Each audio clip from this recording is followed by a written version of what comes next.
15મા વર્ષે તમે જ્યારે સ્કૂલમાં ભણતા હતા અને ફેલ થયા અને ફેલનું હાથમાં રિઝલ્ટ આવ્યું, પછી શું કર્યું? 29/3/2007 મારું લાસ્ટ એક્ઝામનું પેપર હતું અને મને ક્લિયર કટ ખબર હતી મારું હું રિઝલ્ટ આવવાનું. નાપાસ જ થવાના છે. નાપાસ થવાના. તો અમે સન્ડેના દિવસે આખો દિવસ પીલો ભરતા અને બાકીના મંડે ટુ ફ્રાઈડે સેટરડે 6 દિવસ બાઇક ઉપર લઈને દુકાને વેચતા. મહિનાના 500 પીસ 1000 પીસનું સેલિંગ હતું.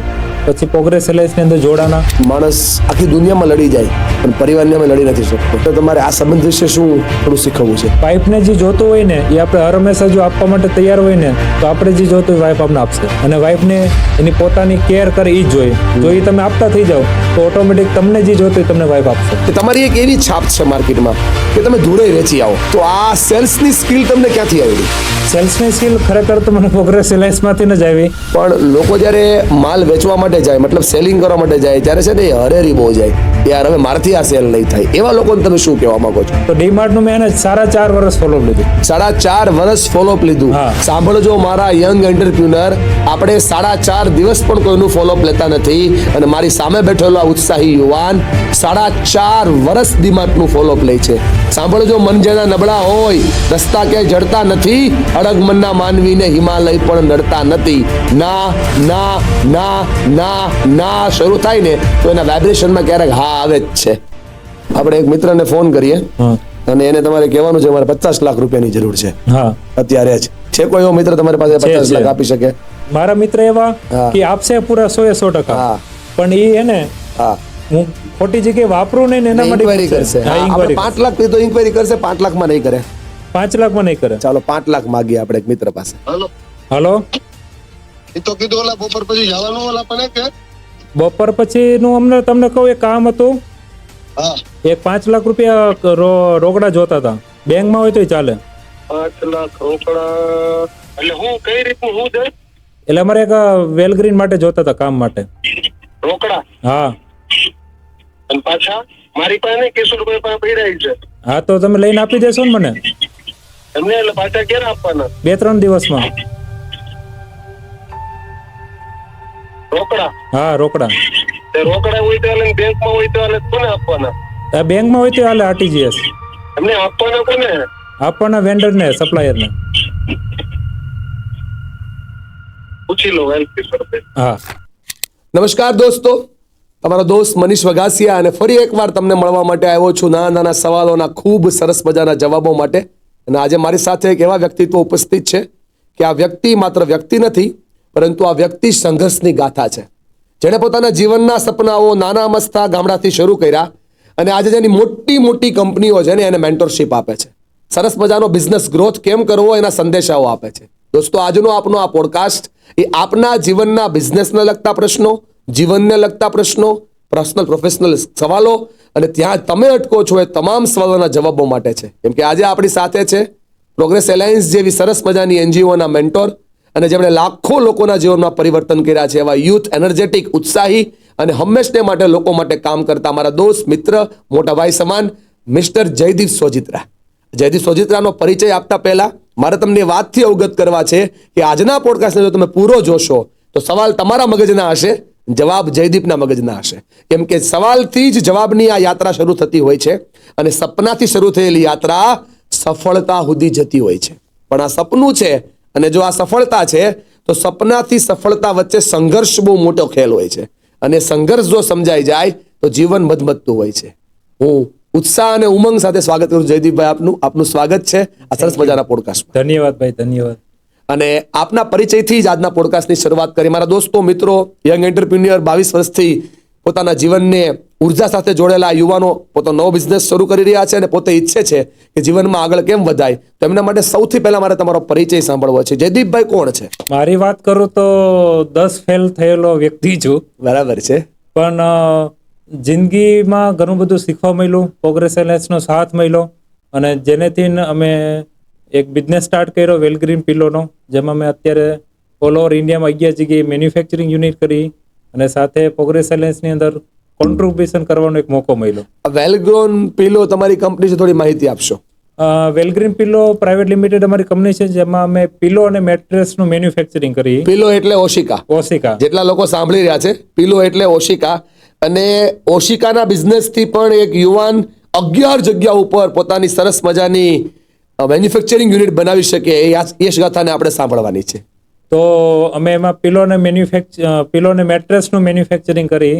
હાલમાં અલગ અલગ સ્ટેટમાં અમારી મેન્યુફેક્ચરિંગ યુનિટ છે, જેમાં ગુજરાત, રાજસ્થાન, કાશ્મીર, દાર્જિલિંગ, ઝારખંડ, મહારાષ્ટ્ર, અલગ અલગ જગ્યા પર અમે મેન્યુફેક્ચરિંગ કરી. ખૂબ સરસ, અભિનંદન જયદીપભાઈ. ચાલો યાત્રાની શરૂઆત સપનાથી કરીએ. 15મા વર્ષે તમે જ્યારે સ્કૂલમાં ભણતા હતા અને ફેલ થયા અને ફેલનું હાથમાં રિઝલ્ટ આવ્યું, પછી શું કર્યું? મારી જે એક્ઝામ હતી, મેં 2007માં 10માની એક્ઝામ આપી હતી. અરે વાહ. આજે મને ડેટ યાદ છે કે 29/3/2007 મારું લાસ્ટ એક્ઝામનું પેપર હતું અને સૌરાષ્ટ્રમાં ભણતો હતો ગામડે, અને મને ક્લિયર કટ ખબર હતી મારું હું રિઝલ્ટ આવવાનું. નાપાસ જ થવાના છે. નાપાસ થવાના. ભગવાનની એટલી કૃપા કે વધારે વિષયમાં મને પાસ કર્યો. કેટલા મને એવું કર્યા? હતું કે 5-6 વિષયમાં હું ફેલ થાય, બરાબર છે. પણ થયો 4માં જ ફેલ. 4માં જ થયા. વાહ ભાઈ વાહ. એટલે આપણે પહેલેથી ક્લિયર હતું કે ભાઈ આપણે એને ફેલ થવાના. બરાબર છે. તો મારા અંકલ સુરત હતા પહેલેથી ટેક્સટાઇલ બિઝનેસમાં, તો સેમ ડે મેં બસની ટિકિટ બુક કરાવીને અને 29 સુરત આવી તારીખે ગયો. લીધી બસની ટિકિટ, ચાલો સુરત સુરત સિટી. ગયા અને સુરત કાકા બિઝનેસ કરતા હતા ટેક્સટાઇલનો. એમાં હાર્ડ વર્ક થી મહેનત ચાલુ કરી દીધી. શું અને કામથી મહેનત ચાલુ કરી? જેમ કે ટેક્સટાઇલ ની અંદર અમે ફેબ્રિક મેન્યુફેક્ચરિંગ કરતા હતા. તો સ્ટાર્ટિંગમાં એમાં બોઇલિંગ થાય, હા ધાગાનું બોઇલિંગ કરે, હા. તો બોઇલિંગ ની અંદર પડવાનું અને એમાંથી રોલ કાઢવાના. બરાબર છે. અને એમાં 70-80 ડિગ્રી ટેમ્પરેચર હોય. ઓહો. તો એવી ત્યાંથી અમે મહેનત કરવાનું ચાલુ શરૂ કરી દીધી. કરી, બરાબર છે. ત્યારે મારી ઉંમર 15 વર્ષની હતી. 15 વર્ષની ઉંમરે બોઇલરની અંદર પડી અને એમાંથી ધાગાની અંદર જે કાઢવાનું એ કામ રોલ કાઢવાના હોય. Yes yes. તો આ રીતે 15મી વર્ષની ઉંમર હતી, ત્યાંથી આ રીતે મહેનત ચાલુ કરતા કરતા ધીમે ધીમે 10 વર્ષ મેં ટેક્સટાઇલ બિઝનેસમાં કાઢ્યા, 2007 થી 2017 સુધી. જી 17 સુધી. તો 10 વર્ષ ટેક્સટાઇલમાં કાઢ્યા. એની અંદર ઘણું બધું અમે એક્સપાન્ડ કર્યું, લોનો લીધી, ઘણું બધું શીખા, અને 2017 ની અંદર પછી વેલગ્રીન બિઝનેસની શરૂઆત કરી. આ બિઝનેસ તમે કોની હારે કરો છો? અત્યારે મારા પાર્ટનર અમિતભાઈ રે કરી છે. એ મારા મામા થાય, મામા, દોસ્ત, ગુરુ બધા એક જ છે. બરાબર છે, બરાબર છે. એની સાથે તમે બિઝનેસ કરો છો. હા, એની સાથે બિઝનેસ કરી. બરાબર છે. આ વેલગ્રીન કંપની 2017 માં આપે સ્થાપી 2017 અને આજે 2025 ચાલે છે. 2025. તો આ 7 વર્ષમાં વેલગ્રીન કંપનીનો ગ્રોથ કઈ રીતે છે અને કઈ રીતે આ કંપની ચાલી રહી છે? અમે જ્યારે 2017 માં ચાલુ કરી હતી, તો 200-300 સ્ક્વેર ફૂટ ની અંદર અમે ચાલુ કરી હતી. જી. અને પેલા હું ને અમે 2 વ્યક્તિ જ હતા, કોઈ બીજો સ્ટાફ મેમ્બર કે બીજો કોઈ વ્યક્તિ નહીં. તો અમે સન્ડે ના દિવસે આખો દિવસ પીલો ભરતા અને બાકીના મંડે ટુ સેટરડે 6 દિવસ બાઇક ઉપર લઈને દુકાને વેચતા. બરાબર છે. તો મહિનાના 500 પીસ 1000 પીસ નું સેલિંગ હતું. પછી પ્રોગ્રેસ એલાયન્સ ની અંદર જોડાના, નવી વસ્તુ શીખવા મળી, નવા અમારા કોચ મને મળ્યા, જે મને હંમેશા રસ્તો બતાવતા. અને એ પ્રોસેસ ની દરમિયાન આજે અમે 7-8 કન્ટ્રીની અંદર પીલો એક્સપોર્ટ કર્યા. ઓહો, વાહ ભાઈ વાહ, બહુ સરસ. ઇન્ડિયાની જે ફેમસ બ્રાન્ડ રહી, રિટેલ બ્રાન્ડ, Yes. ડીમાર્ટ છે, રિલાયન્સ સુપર માર્કેટ છે, ધીરજ છે, એવી બધી સારી એવી 50 કરતા વધારે મોટી બ્રાન્ડ ની અંદર મેં સપ્લાય કરી. વાહ ભાઈ વાહ. અને 7 થી 8,000 ડીલરોની અંદર અમે પીલો સપ્લાય કરી. ક્યાં વાત છે. મતલબ તમારા બનાવેલા પીલો ઉપર હવે ફિરંગીઓ પણ સૂવે છે. બરાબર. ક્યાં વાત છે. બહુ જોરદાર, બહુ સરસ વાત છે. પણ અમારા આજના સવાલો તમારા બિઝનેસને એટલે મને કનેક્ટ કરવું હતું કે લોકોને ખબર પડે કે આપણને સલાહ આપી રહ્યો છે માણસ, તો સંઘર્ષ બહુ મોટો છે. અને સલાહ આપીને સંઘર્ષ કરવો આ બંને અલગ અલગ ફેક્ટર છે. પણ જે વ્યક્તિ સલાહ પણ આપે છે અને સંઘર્ષ પણ કરે છે, એની યશગાથા લોકો સાંભળતા હોય છે. મને ઘણા બધા વ્યક્તિઓએ પ્રશ્નો પૂછેલા કે જયદીપભાઈને મળો ને તો એને આ સવાલ ચોક્કસ પૂછજો. અને એમાંનો પહેલો અને મહત્વનો સવાલ હતો કે તમારી એક એવી છાપ છે માર્કેટમાં કે તમે ધૂળે વેચી આવો. તો આ સેલ્સની સ્કિલ તમને ક્યાંથી આવડી? સેલ્સની સ્કિલ ખરેખર તો મને પ્રોગ્રેસ એલાયન્સમાંથી જ આવી. કારણ કે અમે બિઝનેસની શરૂઆત કરી, પછી અમુક ટાઈમ સુધી 1500 પીસ વેચતા, પછી હું ઓફિસમાં સેટલ થઈ ગયો. 1500 પીસ મહિને વેચાય ને પછી મારા કોચે મને માર્કેટમાં મોકલો કે ભાઈ તું માર્કેટમાં જ રહે અને સેલ લાય. બરાબર છે. તો એ પ્રોસેસ દરમિયાન જે મારી અંદર જે સેલ્સની સ્કિલ ડેવલપ થઈ, ખાસ કરીને બિઝનેસ ટૂર કરવામાં, કન્ટિન્યુ બિઝનેસ ટૂર કરવાની, બરાબર છે. કન્ટિન્યુ કસ્ટમરની વિઝિટ કરવાની, કન્ટિન્યુ કસ્ટમરના ફીડબેક લેવાના, કોમ્પિટિટરને મળવાનું, ત્યાંથી પૂછવાનું, નવી નવી પ્રોડક્ટ ને R&D કરવાની, કોમ્પિટિટરની વેબસાઇટ ચેક કરીને એમાં ઈ કઈ પ્રોડક્ટ બનાવી એનું પેકેજિંગ, એની પ્રાઇસિંગ ચેક કરવાનું.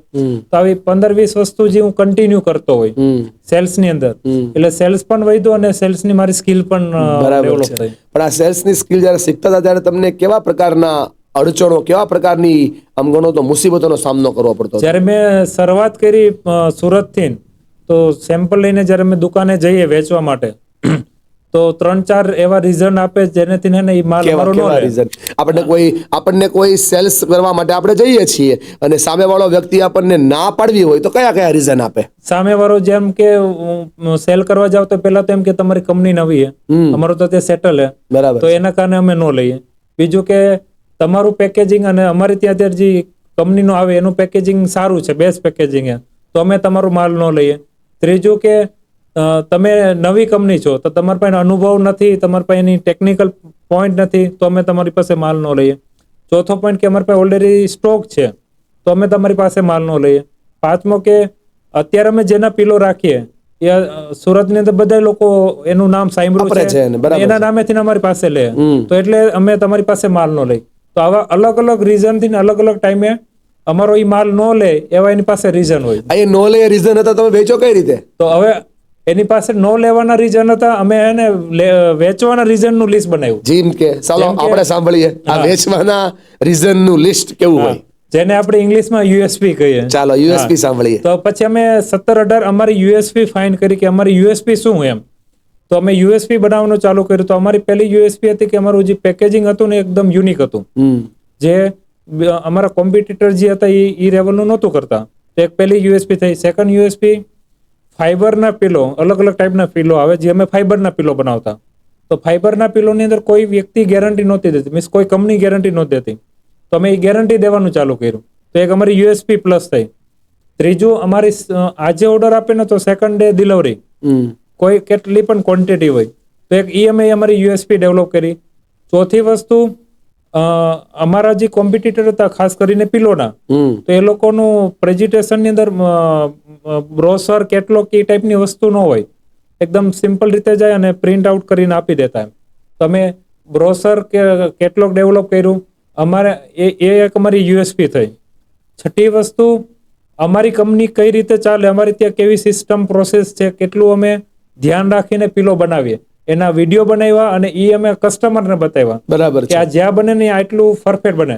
તો આવા એને 17-18 અમે અલગ અલગ રીતે યુએસપી બનાવી. તો તમે તમારા બિઝનેસને લઈને આખી વાત શેર કરી, પણ મારા સામાન્ય બિઝનેસમેન હોય કે જે નાનો બિઝનેસ કરતા હોય, જેનો સેમી બિઝનેસ હોય, જેનો નાનો બિઝનેસ શરૂ થઈ રહ્યો હોય, એને પોતાની કોઈ પણ પ્રોડક્ટ જો સેલ કરવી હોય તો એને કઈ કઈ બાબતોનું ધ્યાન રાખવું જોઈએ, અથવા તો એને કઈ બાબતોનો સામનો કરવો જોઈએ? હા, જેમ કે સૌથી પહેલા એની પોતાની એક તો યુએસપી બનાવવી જોઈએ, જે આપણે હમણાં લાસ્ટ ટાઈમ વાત થઈ. તો યુએસપી બનાવીને પછી યુએસપી કઈ રીતે બને? યુએસપી કે મારો માલ સામે વાળો શું કામે લે, શું કામ લેશે, શું કામે લેશે, એ લિસ્ટ બનાવો, એને કહેવાય યુએસપી. જે તમે હમણાં તમને 5-6 શેર કરી. હા, તો એવી યુએસપી બનાવવી જોઈએ. અને જો યુએસપી ન હોય તો યુએસપી ક્રિએટ કરવી જોઈએ.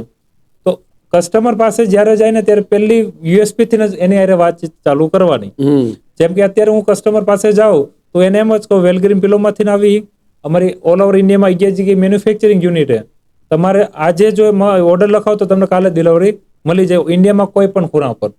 તો એક અમારી પાવરફુલ યુએસપી થઈ. બરાબર, તમારી ડિલિવરી તમારી યુએસપી થઈ. હા, કે ટાઈમ ટુ ટાઈમ ડિલિવરી તમે આપો છો. હા, બીજું અમે એને કહી કે અમારી કંપનીના જે પણ અમે પિલો બનાવી, જેટલી પણ વેરાયટી, બધાની અંદર અમે રિપ્લેસમેન્ટ ગેરંટી આપી.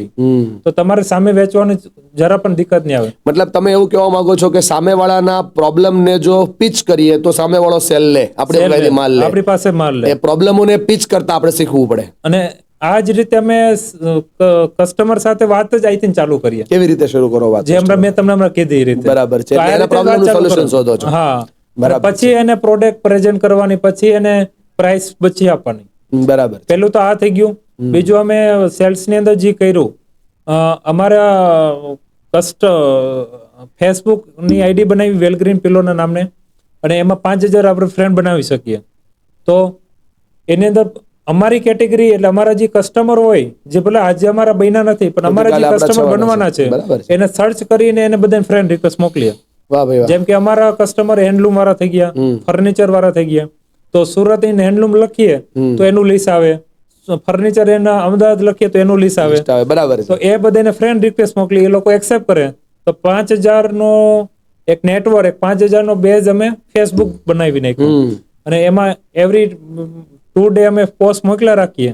તો જ્યારે અમે કોઈ કસ્ટમર પાસે નવા જઈએ તો એને ફેસબુકમાં અમને કંઈક સાંભળેલા એ હોય. તમને સાંભળેલા હોય. વાહ ભાઈ વાહ. મતલબ જયદીપભાઈ નું કહેવાનું એવું છે, બિઝનેસ તમારો કોઈ પણ હોય, એ બિઝનેસની ઓનલાઈન પ્રેઝન્ટ બહુ જરૂરી છે.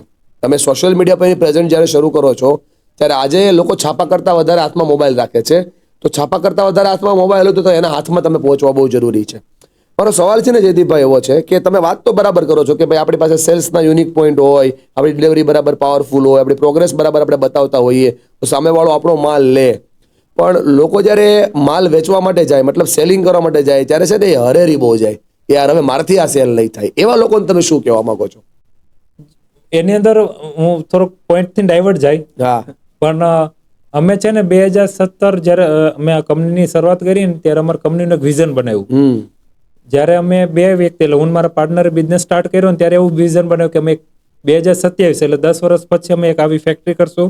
એનું 3D મોડલ રેડી કર્યું અને એમાં કેટલા એમ્પ્લોય હશે, કેટલું ટર્નઓવર હશે, કેટલું જગ્યા લાગશે, એ બધી વસ્તુ અમે લેખિતમાં લખી, વિઝન બનાવ્યું તમે. વિઝન બનાવ્યું. તો જ્યારે હું સેલ કરવા જાઉં એટલે સામેવાળો ના પાડે, કસ્ટમર ગમે ના જ પડે. હા ના પાડે એટલે હું પણ ઇન્સાન છું. તો ઇન્સાનના હિસાબે મને પણ ડિમોટિવેટ થાવ. વાવ.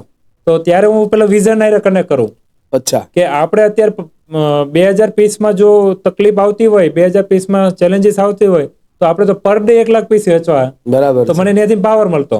બરાબર જો છે. કંપનીનું વિઝન તમારી સાથે હોય, એની સાથે જો જિંદગી જીવતા હોય ને તો એ વિઝનથી તમે એમ્પાવર રહી શકો. બરાબર છે. પછી મેં એક રેશિયો કાઢ્યો.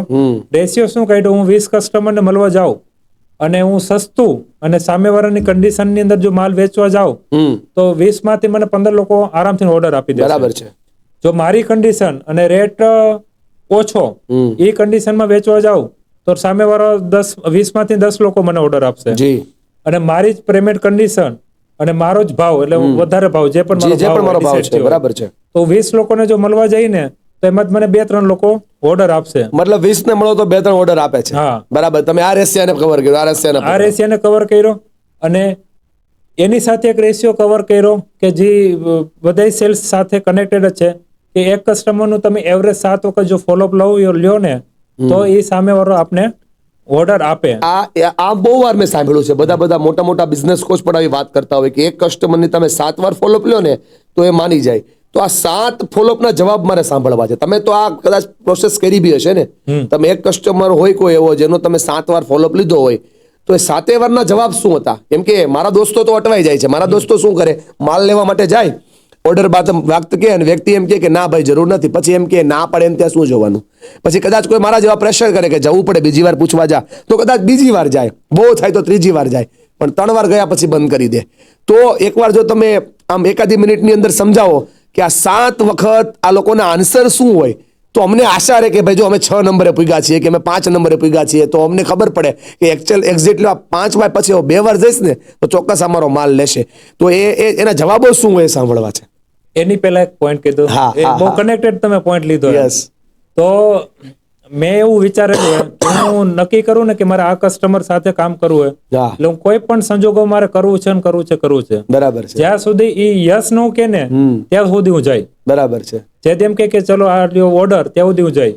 તો એને ધ્યાનમાં રાખીને હું ડીમાર્ટ નો કિસ્સો તમારે શેર પ્લીઝ. તો ડીમાર્ટ નું મેં 4.5 વર્ષ ફોલોઅપ લીધું. 4.5 વર્ષ ફોલોઅપ લીધું. સાંભળજો મારા યંગ એન્ટરપ્રિન્યોર, આપણે 4.5 દિવસ પણ કોઈનું ફોલોઅપ લેતા નથી અને મારી સામે બેઠેલો આ ઉત્સાહી યુવાન 4.5 વર્ષ ડીમાર્ટનું ફોલોઅપ લે છે. સાંભળજો, મન જેના નબળા હોય, રસ્તા ક્યાંય જડતા નથી, અડગ મનના માનવીને હિમાલય પણ નડતા નથી. ના ના ના ના ના શરૂ થાય ને તો એના વાઇબ્રેશનમાં ક્યારેક હા આવે જ છે. અને એટલા માટે જેને સેલ્સ પાવરફુલ કરવું છે, જયદીપભાઈના મત પ્રમાણે કહું છું, જેટલો સ્ટ્રોંગ તમારો બિલીફ્સ એટલું સ્ટ્રોંગ તમારું સેલ્સ. એની અંદર 2 ખાસ કિસ્સા તમને કહું. જો 2 વસ્તુ સામેવાળાનું શેર કરું ને તો સામેવાળો ન જાય. બરાબર છે. પહેલી વસ્તુ, 4.5 વર્ષ ફોલોઅપ લીધું. હવે એની અંદર ન જવાનું તમને કહું, લોકો શું કામે ન જાય.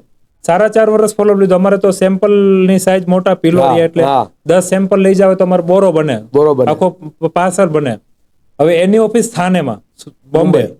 તો અહીંથી અમારે બોમ્બે જવું ઈઝી, પછી બોમ્બે થી થાને જવું ડિફિકલ્ટ. ડિફિકલ્ટ. હા. અહીંથી તમને ટ્રેનમાં આપણે સીધા બોમ્બે બોરીવલી ઉતરી જાય, હા, હા. બોમ્બે સેન્ટર ઉતરી જાય, પછી ત્યાંથી લોકલ ટ્રેન પકડવાની, ત્યાંથી ઓટો પકડવાનું, તો ત્યાંથી જવું ડિફરન્સ, અને સાથે એક પાર્સલ લઈને જવાનું. હા. અને એ કેટલા વર્ષ? સારા 4 વર્ષ. હા. અને જ્યારે જાય ત્યારે એવું ગેરંટી ન હોય કે આજે ઓર્ડર આપશે, બરાબર. હર વખતે ઉમ્મીદ લઈને જવાનું. તો એ એટલું ડિફિકલ્ટ, અને છતાંય હું સારા 4 વર્ષ ગયો. બીજી વસ્તુ, જ્યારે હું એની સાથે પહેલી વખત મારે એના પરચેસ મેનેજર હારે મીટિંગ થઈ, તો પરચેસ મેનેજરે જે મને જવાબ આપ્યો, એ જવાબ અગર બીજાને આપ્યો તો બીજો ન જાય. શું આપ્યો જવાબ હા. તમને? તો એને મને એક પ્રશ્ન કર્યો કે અત્યારે અમારી જે ડીમાર્ટ ની અંદર જે સ્ટ્રક્ચર પ્રોસેસ છે, એ સ્ટ્રક્ચર એવું હોય કે અમુક પ્રોડક્ટ એક જ કંપનીની અને એક જ રાખીએ. જેમ કે પિલો, ફાઈબરના પિલો હોય અને મેમરી પિલો હોય. તો ફાઈબરના પિલો હોય તો એક જ કંપનીના રાખીએ, અને મેમરી પિલો હોય તો એક જ કંપનીના રાખીએ. બીજી કંપનીને એને રાખવો હોય ડીમાર્ટને, તો એને ઓલી જૂની કંપનીના જૂના વેન્ડરને ક્લોઝ કરવો પડે, બંધ કરવો પડે. તો એવો એનો ક્રાઇટેરિયા. એક જ વ્યક્તિ હારે કામ કરે. એક જ વ્યક્તિ હારે કામ કરે, એવો આ ઓર્ડર નહીં આપવાનું રીઝન કે આવો પ્રોટોકોલ બી હોઈ શકે. એનો પ્રોટોકોલ છે. બરાબર છે. તો જ્યારે એવું એને મને શેર કર્યું પરચેસ મેનેજરે, હવે એને બીજો આન્સર જે મને જવાબ આપ્યો, એને જ્યારે બીજો એને પ્રશ્ન કર્યો જેનો જવાબ મારી પાસે નહોતો, એને કીધું કે અમે અત્યારે રિલાયન્સના રાખીએ, રેક્રોના. અને રિલાયન્સનું એક તો જે ઇન્ડિયાની પબ્લિક રહી એ સામેથી એના નામેથી માગે.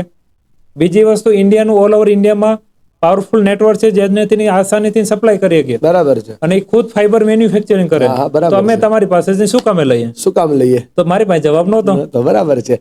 દોસ્તો, આવું જ થાય ને આપણી સાથે. જ્યારે આપણે કોઈને આપણે કહીએ ને રેફરન્સ મને કરજે ને, મારે એને મળવું છે, આ ભાઈને તું ઓળખે છે, મને રેફરન્સ કરજે ને, મારે સેલ્સ કરવું છે. એ ભાઈની સામે જ્યારે બેસીએ ને ત્યારે એ ભાઈ આ જ સવાલ પૂછે કે હવે તમારી પાસેથી હું કામ લઈએ? તો હું કામ લઈએ? તો આનો જવાબ મેં 15 દી ગયો. વાહ ભાઈ વાહ. અને એ 15 દિવસ તમે એનો જવાબ ગોઈતો. 15 દિવસ જવાબ ગયો. 15 દિવસ એની ડીમાર્ટમાં જે એની સેમ્પલ હતા પ્રોડક્ટ, એ પ્રોડક્ટ હું મારી ઓફિસે લાવ્યો. બરાબર. અને એની કરતા થોડુંક ડિફરન્સ મેં પ્રોડક્ટ બનાવી. હા. જે ડીમાર્ટ વાળો જે રિલાયન્સના જે રેટમાં વેચતો હોય એ જ રેટમાં વેલગ્રીનના વેચી શકે, અને એ રીતે થોડીક એની કરતા બેટર ક્વોલિટી, બેટર પેકેજિંગ બનાવ્યું. જેમ કે રિલાયન્સની અંદર હેન્ડલ નહોતું, તો હેન્ડ યુઝર કસ્ટમર જ્યારે પાર્સલ લઈ જાય તો એને પકડવા માટે એક હેન્ડલ નહોતું, એટલે લઈ જવા માટે ડિફિકલ્ટ થાય. તો અમે હેન્ડલ વાળું એક પેકેજિંગ બનાવ્યું, અને એવું એક સેમ્પલ એને પાછું નેક્સ્ટ 15-20 દિવસની અંદર પ્રેઝન્ટ કર્યું. બરાબર છે. તો ત્યારે કંઈક પછી, હવે હાલમાં મને એટલા ક્લિયર નથી ખબર કે ત્યારે પાછી હું કામ એને ના પાડી. પાછી ના પાડી. હા. બરાબર. એવું એને સારા 4 વર્ષ સુધી ના પાડી. ઓહો. સારા 4 વર્ષની અંદર ઘણી વખત એવું થયું કે મેં એને ફોન કર્યા તો એને ફોન રિસીવ ન કર્યા, ઘણી વખત મેલનો રિસ્પોન્ડ ન દીધો, તો ડાયરેક્ટ એની ઓફિસે પહોંચી જતો. તો રિસેપ્શનમાં જાવ અને એના પરચેસ મેનેજર પેલા મેડમ વાત કરે તો એમ કહી દે કે આજે મારે આખો દિવસનું મીટિંગ શેડ્યુલ છે, તો આજે નહીં મળી શકું, એટલે આપણે પાછું વહી આવું. તો આવું સારા 4 વર્ષ કન્ટિન્યુ ગયો. અને ખાસ જ્યારે સારા 4 વર્ષ પછી એને જ્યારે અમારી ડીલ કરી ત્યારે એને એક વસ્તુ કીધી જે મારા માટે એકદમ એમ્પાવર હતી, બહુ પાવરફુલ હતી. એને એવું કીધું કે હું ડીમાર્ટની અંદર 16 વર્ષ થયા પરચેસ મેનેજરની જવાબદારીમાં છું.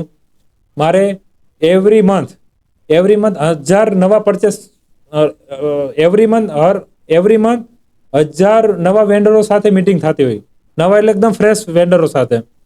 16 વર્ષની અંદર મેં 20,000 કરતા વધારે વેન્ડરો સાથે મીટિંગ કરી, અને જાયનો સમજો 20,000 વેન્ડરમાંથી એક જ તમે એવા વેન્ડરો છો જેને સારા 4 વર્ષ સુધી ફોલોઅપ લીધું. બહુ મોટી વાત કે તમારું જે બિઝનેસની અંદર કમિટમેન્ટ ને જે તમારી ધ્યેય રાખવાની જે ક્ષમતા રહી ને, એનાથી આજે હું તમારી સાથે કામ કરવા તૈયાર છું. બહુ જોરદાર, બહુ મોટી વાત છે, અચીવમેન્ટ છે તમારું.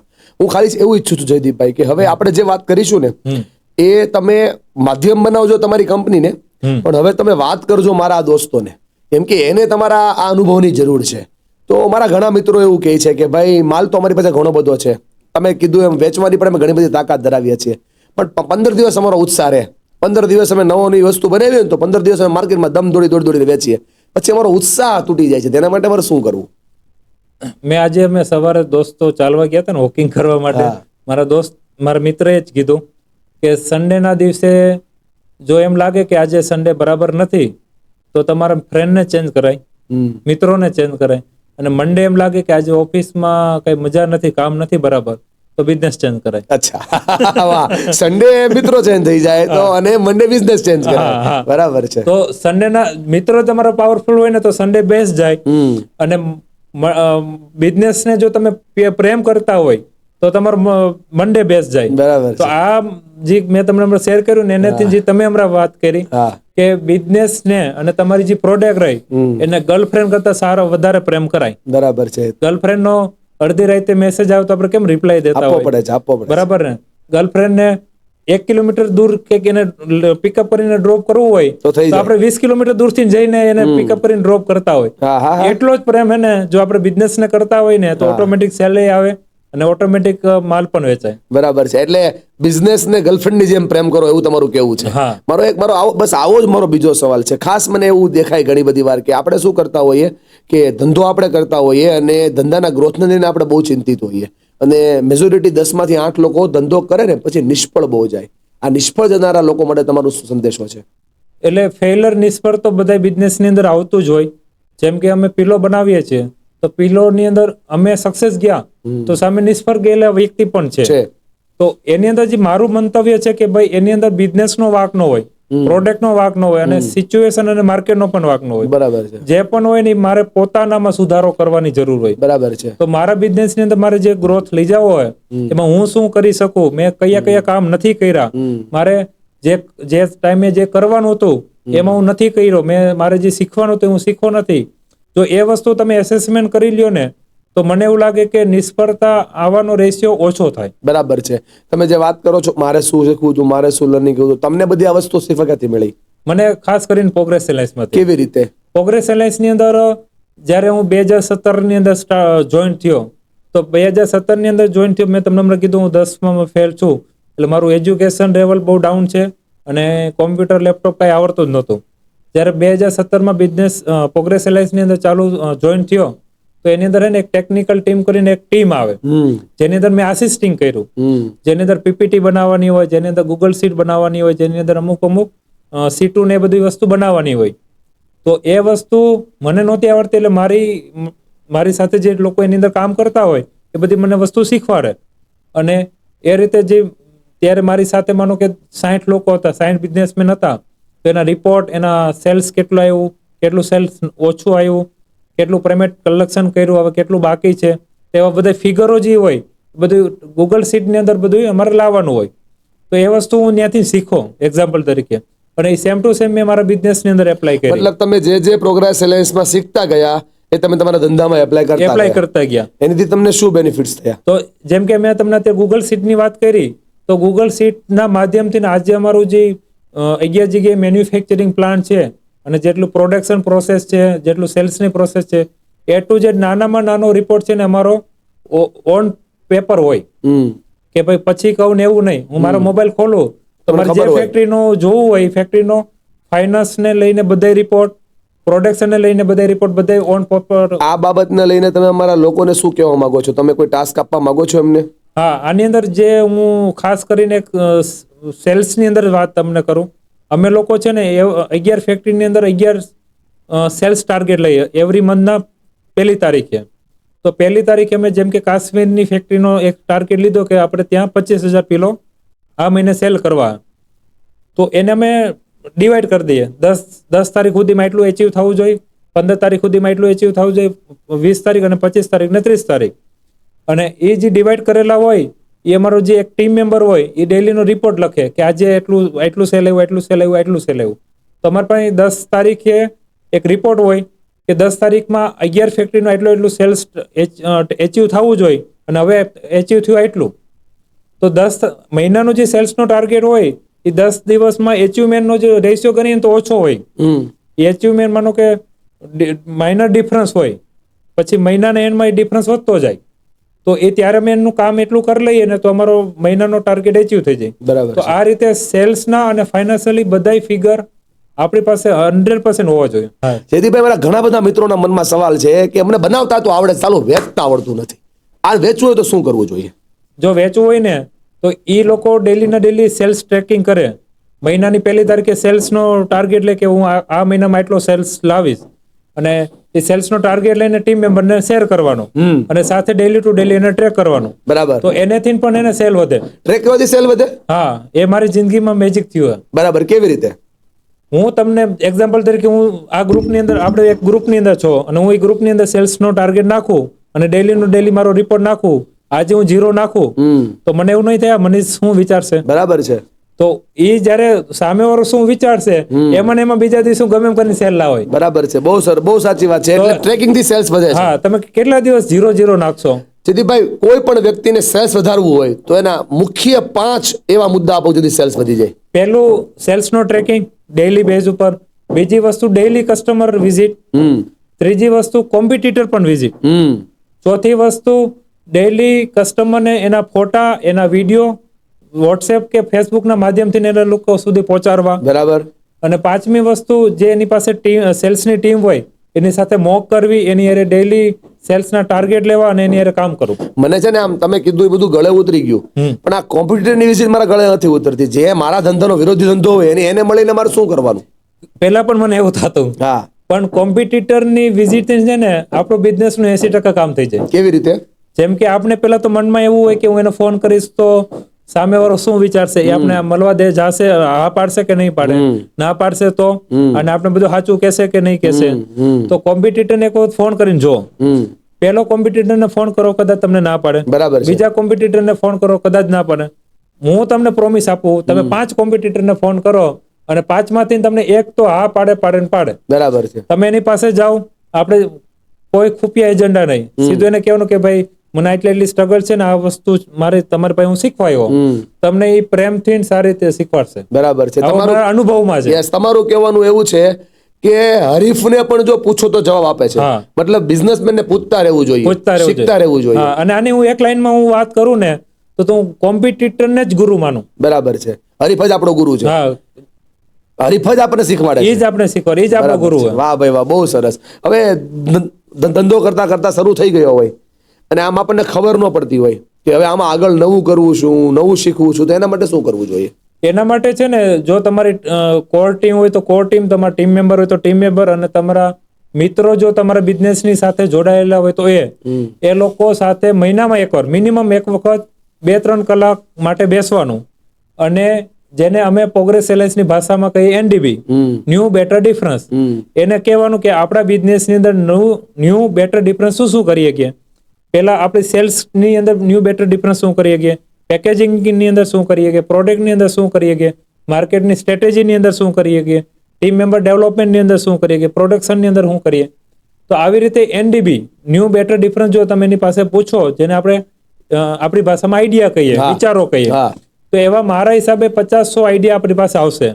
એ 50-100 આઈડિયામાંથી ખાલી 5 આઈડિયા ઇમ્પ્લિમેન્ટ તમે કરો તો તમારો ધીમે ધીમે બિઝનેસ ઓટોમેટિક ગ્રોથ થશે. એટલે એક્શન લેવી પડે તો બિઝનેસ. હા, આરામથી. જેથી તમારા મત પ્રમાણે એક નાનો બિઝનેસ કરતો બિઝનેસમેન હોય, સેમી બિઝનેસમેન હોય, એની આમ નોબલ એટલે કે આમ આઈડિયલ દિનચર્યા કેવી હોવી જોઈએ? જે બિઝનેસ કરતો હોય ને એને સવારે મારા હિસાબે 7-8 વાગે તો ઓફિસે પહોંચવું જોઈએ. 7-8 વાગે ઓફિસે પહોંચવાનું જે કારણ છે, માર્કેટ મેજોરિટી 10 વાગે ખુલતી હોય, તો એની પાસે એક્સ્ટ્રા 2 કલાક મળે, જેની અંદર એ બેકગ્રાઉન્ડ કામ બધું પતાવી શકે. કોઈને કોટેશન મોકલવાના હોય, કોઈ બિલ મોકલવાનું હોય, કોઈ પાર્સલ તૈયાર કરવાનું હોય, તો 10 વાગે એ માર્કેટના કામ કરી શકે. તો બેકગ્રાઉન્ડ કામ એના છે ને વહેલા સવારે પતી જાય. અને મંડે ટુ સેટરડે એને ફિક્સ ટાઈમ કે ભાઈ બિઝનેસને 12 થી 13 કલાક આપવાના. જો આ રીતે કામ કરે ને તો એ બિઝનેસને સારી રીતે ઓછા સમયમાં ગ્રોથ કરી શકે. આ ભાગીદારીમાં લોચા બહુ પડે બિઝનેસ. જયદીપભાઈ, મારા જેટલા મિત્રો ધંધો કરતા હોય એ ભાગીદાર હોય, છૂટા જ પડે. આવું કેમ થતું હશે? તમારું શું કેવું છે? ભાગીદારીની અંદર 2 વસ્તુ કહી. પહેલી વસ્તુ તો જ્યારે ભાગીદારીની શરૂઆત કરે ને ત્યારે 100% ઓન પેપર ક્લિયરિટી લાવી. બરાબર છે. ક્લિયરિટી કઈ રીતે લાવી કે ભાઈ મારો ને તમારો કામ કરો, શું અમે બે કામ કરશું, તમારી જવાબદારી, મારી જવાબદારી શું, કયા ડિસિઝનમાં એકબીજાને કેટલું પૂછવાનું, પછી ફેમિલીને કયા લેવલ સુધીમાં ઇન્વોલ્વમેન્ટ લાવવું, પછી જો તમે એની અંદર પગાર લેતા હોય તો ઉપાર લેતા હોય તો કેટલો પગાર કેટલો ઉપાર લેવો, કોઈનું માનો કે પર્સનલ ગૂગલ પે લેવું હોય તો એકાઉન્ટમાં લેવું કે પર્સનલ લેવું. બરાબર છે. પછી માનો ઘર માટે ફ્રીજ લીધું તો કંપનીના જીએસટી માં લેવાનું કે પર્સનલ જીએસટી માં લેવાનું. એ લેવલના સવાલો ક્લિયર કરી લેવાના. એ લેવલના સવાલો હે ને કમસે કમ 50-100 સવાલનું લિસ્ટ પેલા બનાવી લેવાનું, બે ભાગીદાર મળીને. અને ભાગીદારીની શરૂઆત કરીએ ત્યારે એને એગ્રીમેન્ટ રૂપે ભલે એકદમ સગો એનો સાળો કેમ નથી, ખાસ મિત્ર કેમ નથી, છતાં પણ એક લીગલ એગ્રીમેન્ટમાં એ લાવવું અને બધા ફેમિલી મેમ્બર સાથે આખું એગ્રીમેન્ટ શેર કરવું. તમારા ધ્યાનમાં આવા કોઈ ધંધા આવ્યા છે કે જેમાં ભાગીદારો, ધંધો બહુ ટોપ ચાલતો, ભાગીદારોમાં વિખવાદ થયો, ધંધો બંધ થઈ ગયો હોય? ઘણા બધા એવા, પણ રાઈટ નાવ મને યાદ નથી હાલમાં. બરાબર. ઘણા બધા ભાગીદારો મેં એવા જોયા. એ સમયે આવું હોત તો એ ના થયું. હા, તો ન થયો. એક તો આ કારણ છે. બીજું કારણ છે કે જે માનો કે બે ભાગીદાર હોય તો બે ભાગીદારને એનો કયો ડિપાર્ટમેન્ટ એનો શૂટ કરે. કોઈને માનો કે સેલ્સ નો ડિપાર્ટમેન્ટ શૂટ કરતો, કોઈને મેન્યુફેક્ચરિંગમાં માસ્ટરી હોય, કોઈને એકાઉન્ટિંગમાં માસ્ટરી હોય.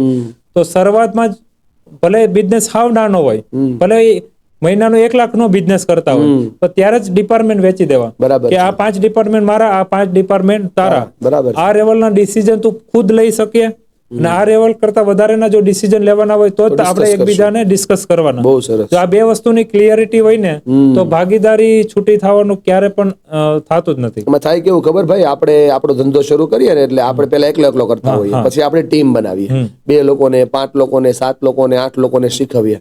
હવે ટીમને શીખવીએ, ટીમ વાળા શીખીને જતા રહે, ટીમ ટકતી જ નથી આપણી. તો એના માટે શું કરવું જોઈએ?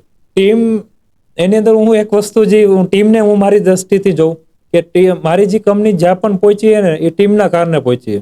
એ ટીમ મેમ્બરો જો એટલી મહેનત ન કરી હોત ને તો અહીંયા પહોંચ્યા ન હોત.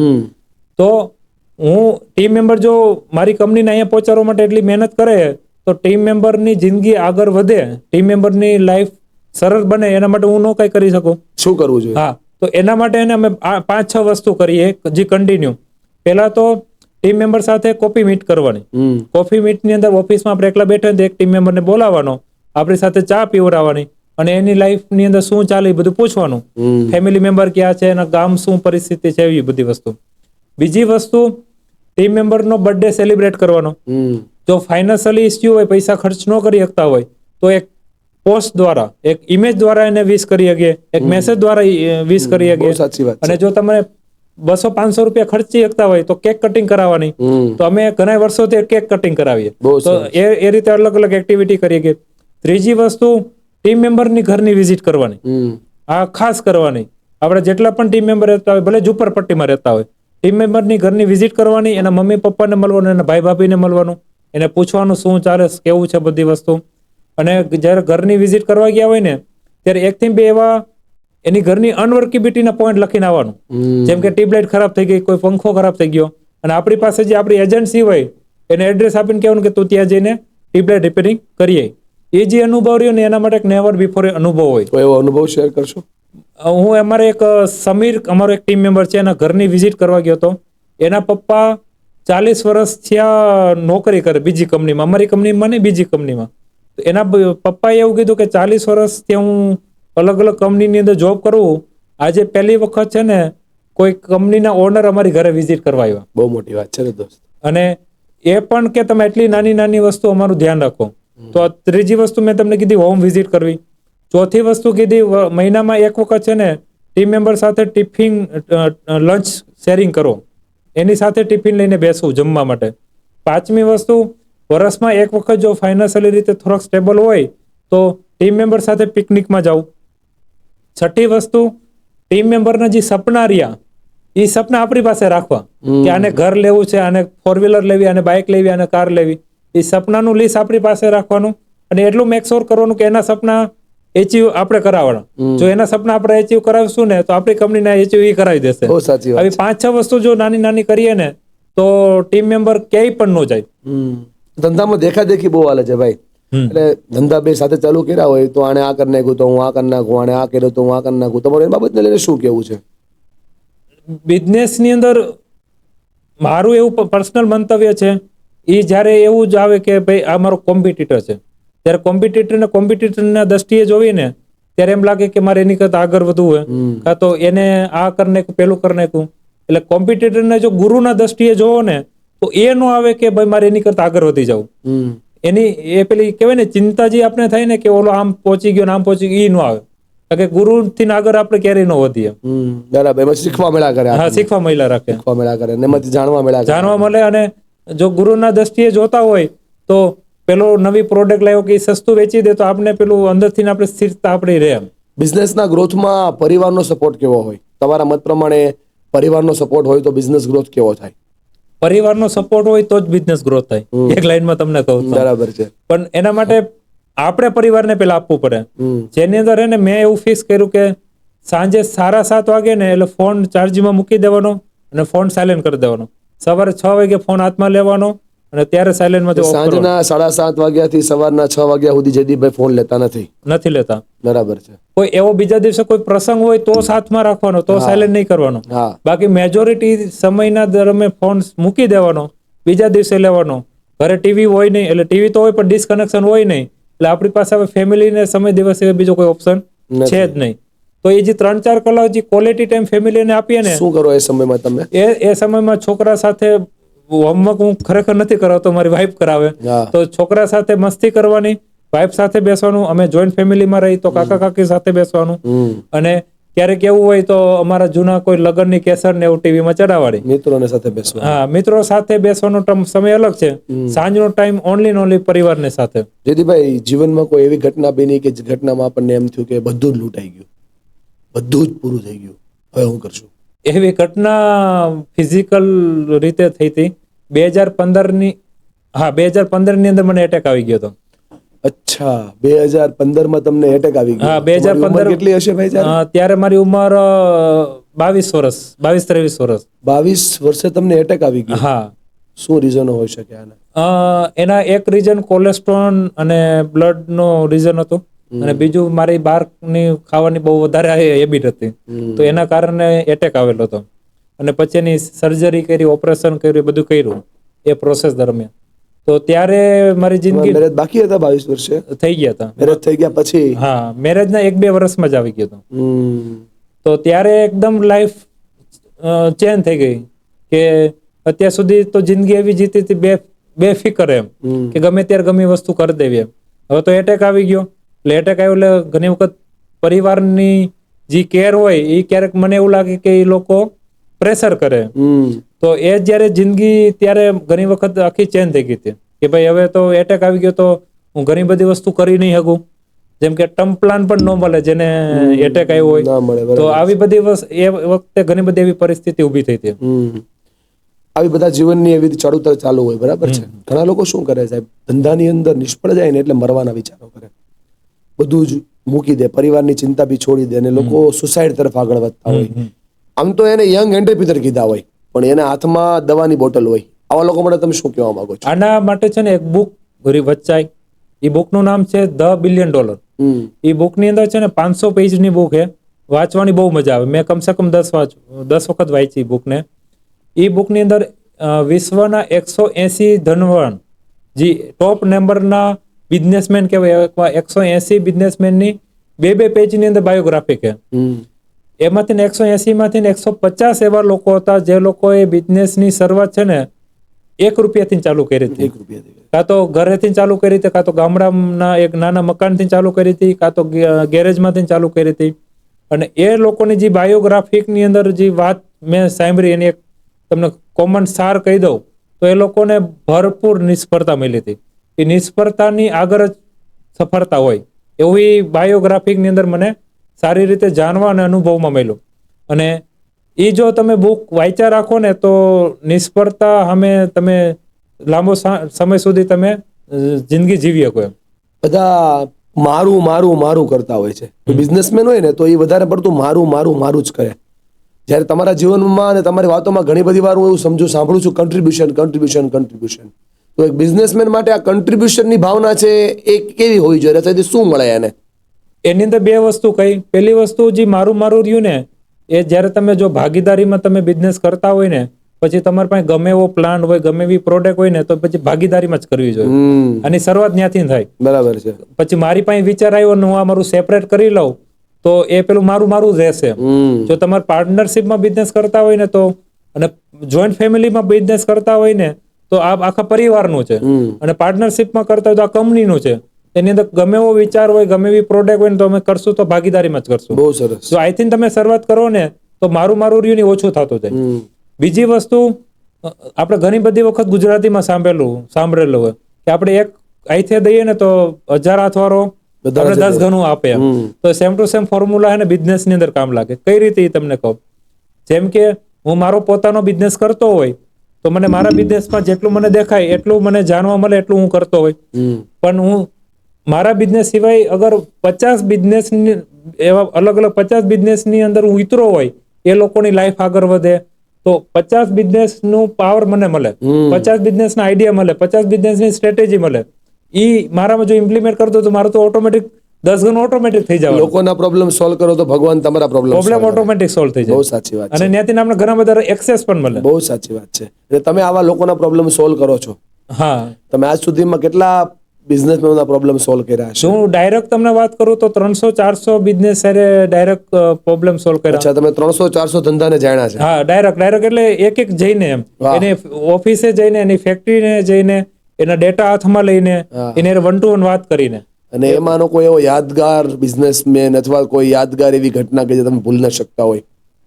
એમાંથી ને 2 થી 3 એવા બિઝનેસ હતા કે એ લોકોએ મને સુસાઇડ નોટ બતાવેલી એ સુસાઇડ નોટ તમને બતાવેલી કે કે આ હું સુસાઇડ કરવાનો હતો, અને એમાંથી સુસાઇડ કરવાનું જે કારણ હતું એ લોન, અને કે હું લોન માંથી આજે બહાર નીકળી ગયો. બરાબર છે.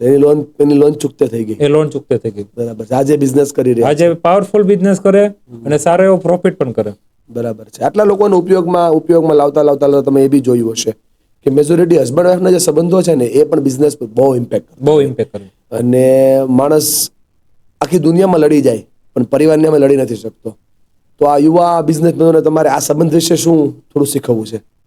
હું એવું માનું વાઇફ સાથે કે વાઇફને જે જોતું હોય ને એ આપણે હર હંમેશા જો આપવા માટે તૈયાર હોય ને તો આપણે જે જોતું હોય વાઇફ આપણે આપશે. એ મારો બનાવેલો નિયમ નથી, કુદરતનો નિયમ. બરાબર છે. કે આપણે જેને જે જોતું હોય આપીએ.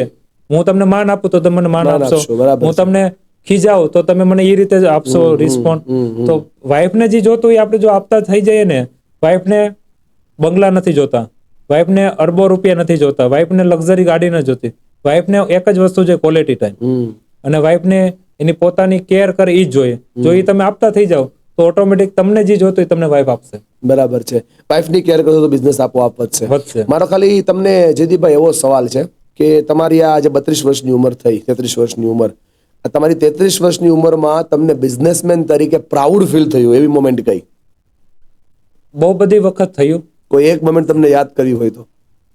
એક જેમ કે મને એટલી પર્ટિક્યુલર એવી ઘટના યાદ નથી, પણ લોકો જયારે મળવા આવતા હોય પછી જયારે મેસેજ નાખે કે અમે તમારી પાસેથી આ શીખો, અને ચલો હમણાં એક યાદ આવ્યું એટલે એ જ તમને શેર કરું. હું છે ને માલીબા યુનિવર્સિટીમાં એક લેક્ચર દેવા ગયો હતો. 2 કલાકનું લેક્ચર હતું એન્ટરપ્રેનર ઉપર, અને એ લેક્ચર મેં આખું આપ્યું. લગભગ 300 ટીમ મેમ્બર હતા, 300 સ્ટુડન્ટ હતા. અને એ 300 સ્ટુડન્ટમાંથી એક સ્ટુડન્ટે એનો બિઝનેસ સ્ટાર્ટ કર્યો કોલ્ડ ડ્રિંકનો. અને એમાં મને ચીફ ગેસ્ટ તરીકે બોલાવ્યો. હું હતો ને એટલે હું ગયો નહોતો. અને પાછળથી ને એટલે એ કોલેજના જે પ્રોફેશનલ હતા એને મને ત્યાંનો ફોટો મોકલો. અને એ ફોટાની અંદર એની જે ઓફિસ હતી ને એ ઓફિસમાં એને મારો ફ્રેમ બનાવીને મારો ફોટો રાખ્યો હતો. તો એ જયારે જોયું ને ત્યારે એમ લાગ્યું કે આપણે જે કરી બહુ સારું કરી છે. બરાબર છે. બહુ સાચી વાત. તો મેં જે રીતે બિઝનેસ કર્યું મેં લોકોને શેર કર્યો, અને એ લોકોએ એમાંથી બિઝનેસને ઉભો કર્યો. આટલા લોકોની મદદ કરતા કરતા, આટલા લોકોને હેલ્પ કરતા કરતા તમે તમારા ધંધાનો પર સરસ ગ્રોથ કરી રહ્યા છો. તો કોઈ એવી મોમેન્ટ, કોઈ એવી ઇમોશનલ મોમેન્ટ કે જે તમને દેખાય કે ભગવાન તારો આભાર કે તે મને આ બાબતમાં મને નિમિત્ત બનાવ્યો, એવી કોઈ ઘટના તમને યાદ આવતી હોય જ્યાંથી કોઈનું જીવન બચ્યું હોય? હું ફેમિલીની વાત કરું. અમારા પ્રોગ્રેસ એલાયન્સના એક મેમ્બર હતા. એ મેમ્બરના સારા એની ઘર છોડીને વહી ગયા હતા. હસબન્ડ વાઈફનો પ્રોબ્લેમ હતો, અને એની વાઈફ પાસે હું ગયો હતો. અમે જે 3-4 લોકો એની અંદર ઇન્વોલ્વ હતા, એ 3-4 એવું ડિસિઝન લીધું કે આમાં વાઈફનો ઇસ્યુ વાઘ છે, વાઈફનો ઇસ્યુ. મેં એને એમ કીધું કે આપણે એને જાણ્યા વિના, પૂછ્યા વિના, વાતચીત કર્યા વિના આપણે ડિસિઝન એવું ન લઈએ કે એક વખત આપણે જઈએ. તો એની પાસે અમે ગયા, એને સારી રીતે સાંભળ્યા, અને લાસ્ટ અમને ખબર પડી કે ભાઈ વાઘ વાઈફનો નથી, હસબન્ડનો છે.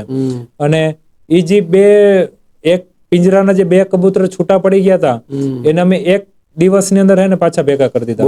અને આ છે મસ્ત લોકો એ રીતે એ લોકો જિંદગી જીવે. બહુ ખુશીની વાત છે ને દોસ્ત. આપણા થકી કોઈનું જીવન બચે તો બહુ ખુશીની વાત છે.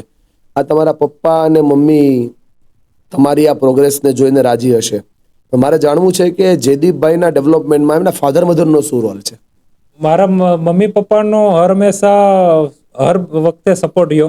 જેમ કે હું પહેલેથી વાત કરું, જ્યારે હું ભણતો હતો, સ્ટડી કરતો હતો, ભલે નહોતું આવડતું, ઠોઠ હતો, પણ એને સારામાં સારી સ્કૂલની અંદર મને ભણવા મોકલ્યો હતો, સારામાં સારી હોસ્ટેલમાં મને રાખ્યો હતો. પછી મારા ડેવલપમેન્ટ માટે હું ગ્રોથ થાવ એના માટે હું મારા પપ્પાનો એક, અમે ભાઈ બહેન એટલે હું એક જ. તો મારા પપ્પાએ હું જ્યારે 15 વર્ષનો હતો ત્યાંથી મને એને સુરત મોકલો. તો છેલ્લા 15 વર્ષથી મારા મમ્મી પપ્પા ગામ એકલા રહે. તો એને ઘણી બધી છોકરા પ્રત્યેની એક ઉમ્મીદ હોય, એક પ્રેમ હોય, એ ત્યાગ કરીને મને અહીંયા સુરત મોકલો કે ભાઈ હું ગ્રોથ થાવ એમ.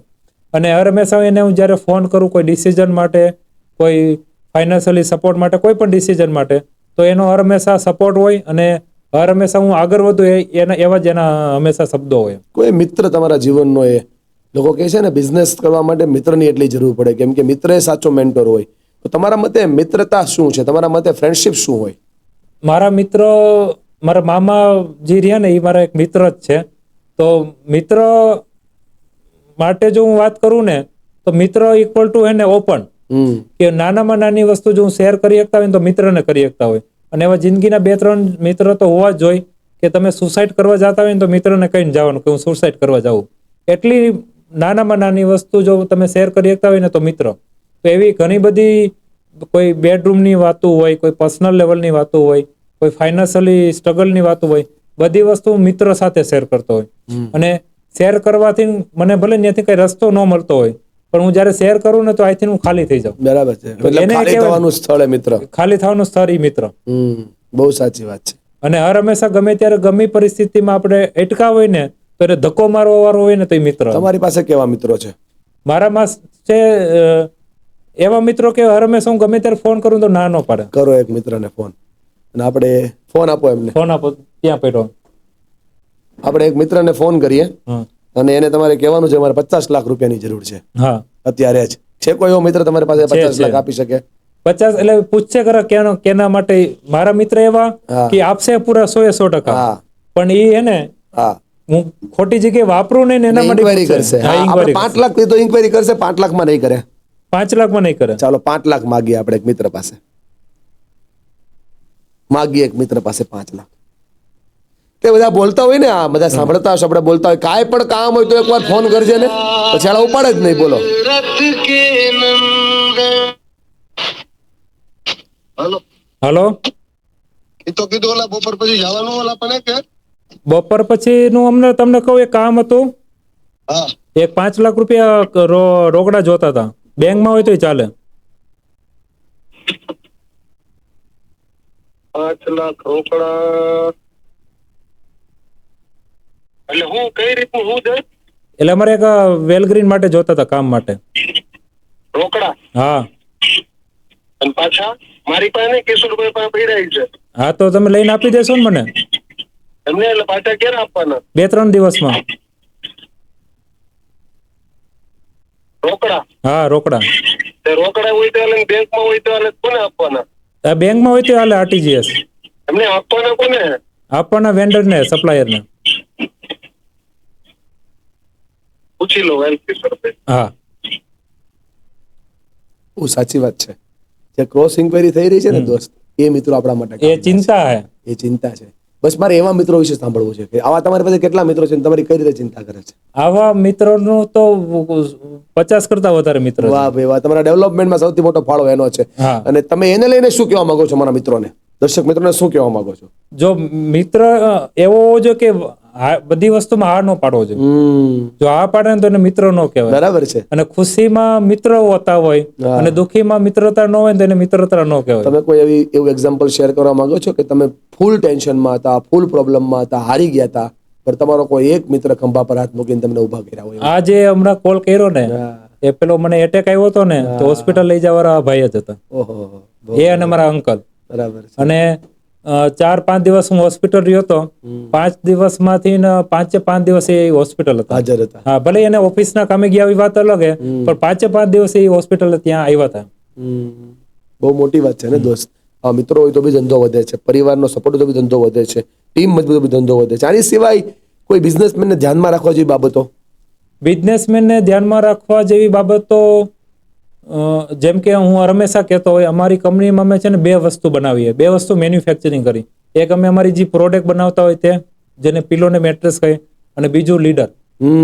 અમારા ટીમ મેમ્બરને અમે લીડર માની અને અમે લીડરની સ્કિલ ડેવલપ કરીએ. બરાબર છે. તો આ વસ્તુ જો તમે ધ્યાન રાખો કે તમારે ત્યાં જે ટીમ મેમ્બરો જેટલા પણ છે ને એને લીડરની દ્રષ્ટિએ જો અને લીડરની સ્કિલ એને ડેવલપ કરો. બરાબર છે. બિઝનેસમેનને કયા પુસ્તકો વાંચવા જોઈએ જયદીપભાઈ? હું એના માટે બહુ આગળ નહીં કહું, કારણ કે હું ખુદ પુસ્તક નથી વાંચતો. હા. મેં આજ સુધીમાં એક જ બુક વાંચી છે, જે હમણાં મેં તમને કીધી, ધ બરાબર $1 છે. બહુ સરસ. મને- કોને સાંભળવા જોઈએ? હા, સાંભળવામાં જ જેમ કે હું એને વિવેક બિંદ્રાને જ સાંભળતો હોય, સ્નેહ દેસાઈને સાંભળતો હોય, એવા અલગ અલગ જ્ઞાનવર્ષ સ્વામીને સાંભળતો હોય, જેમાંથી બિઝનેસ અને નવું શીખવા મળતું હોય ને એવા બધાને સાંભળવા જોઈએ. બરાબર છે. એવું કોઈ ક્રાઇટેરિયા નથી કોને ન સંભળાય. બરાબર છે. જ્યાંથી નવું શીખવા મળે ને બધાને સંભળાય. આ શીખવું કઈ રીતે? હા, આ મહત્વનું છે. હા હા, પૈસાનો ફોન આવ્યો. ના પડી દો એને હવે. હાલો, ક્રોસ ન દે તાલે હવે જરૂર નથી, થઈ ગયું કામ. થઈ ગયું. હા, કેમ કઈ રીતના થઈ ગયું તે? એ હમણાં કહું તમને 5 મિનિટમાં. એટલે મને કઈક કાળું થોડું લાગતું હતું એટલે તું કહું ચાલુ રાખો.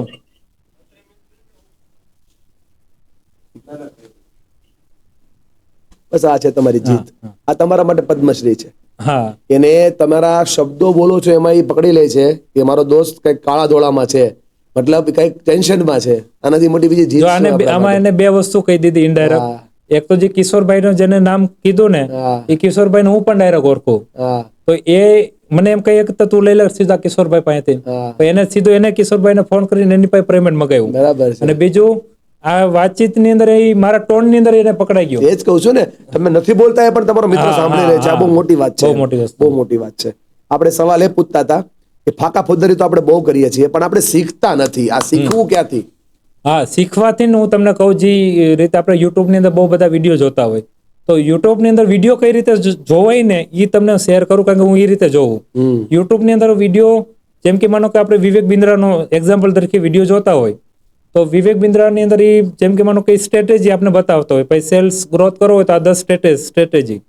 તો સૌથી પહેલા એ વિડીયોની અંદર એને એ 10 સ્ટ્રેટેજી એક પેપરમાં લખવાની, કે આ 10 સ્ટ્રેટેજી ઉપર એ વાત કરે તો એ વિડીયોની અંદર પહેલા બ્રીફમાં જ આપણે કહી દે. 10 સ્ટ્રેટેજી લખી, વિડીયોને પ્લે કર્યો, પહેલી સ્ટ્રેટેજી ઉપર વાત કરી, જેવી પહેલી સ્ટ્રેટેજી પૂરી થાય ને વિડીયોને ઊભો રાખી દેવાનો. ભલે 1 મિનિટની અંદર ક્લિપિંગ હોય, ઊભો રાખીને એને એમાંથી હું શું ઇમ્પ્લિમેન્ટ કરીશ, બરાબર છે. એમાં કયા કયા પોઈન્ટ મારા તે ઇમ્પ્લિમેન્ટ થાય એવા છે, એવા છે, એવા 2, 3, 4, 5 જેટલા પણ પોઈન્ટ લખી લખવાના. લેવાના. પછી વિડીયોને પાછો પ્લે કરવાનો.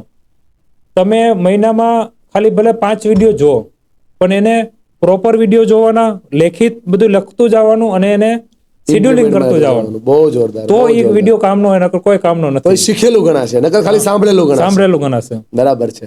બહુ સાચી વાત છે અને બહુ જરૂરી મુદ્દો પણ અમે છે. જેને એને અમારી પ્રોગ્રેસ એલાયન્સની ભાષામાં કઈ જાનના વર્સિસ જીના. જાના વર્સિસ જીના. તો તમે જાણી લેશો ખરા, પણ તમે જીવી નહીં શકો. બરાબર છે. એ વિડીયાની અંદર એને પેલા જાણો, લખો, શેડ્યુલ કરો, એક્શન લ્યો, તો એ જાણેલી વસ્તુને તમે જીવી શકશો. અને જીવો તો જ મજા આવશે ને. તો જ મજા આવશે. ખાલી જાણો તો ફરક પડવાનો છે જ હા, નહીં. આ દુનિયાની અંદર એટલું બધું નોલેજ છે ને કે તમે ગમે એમ કરશો તો પણ તમારી 100 વર્ષની જિંદગી પણ ટૂંકી પડશે.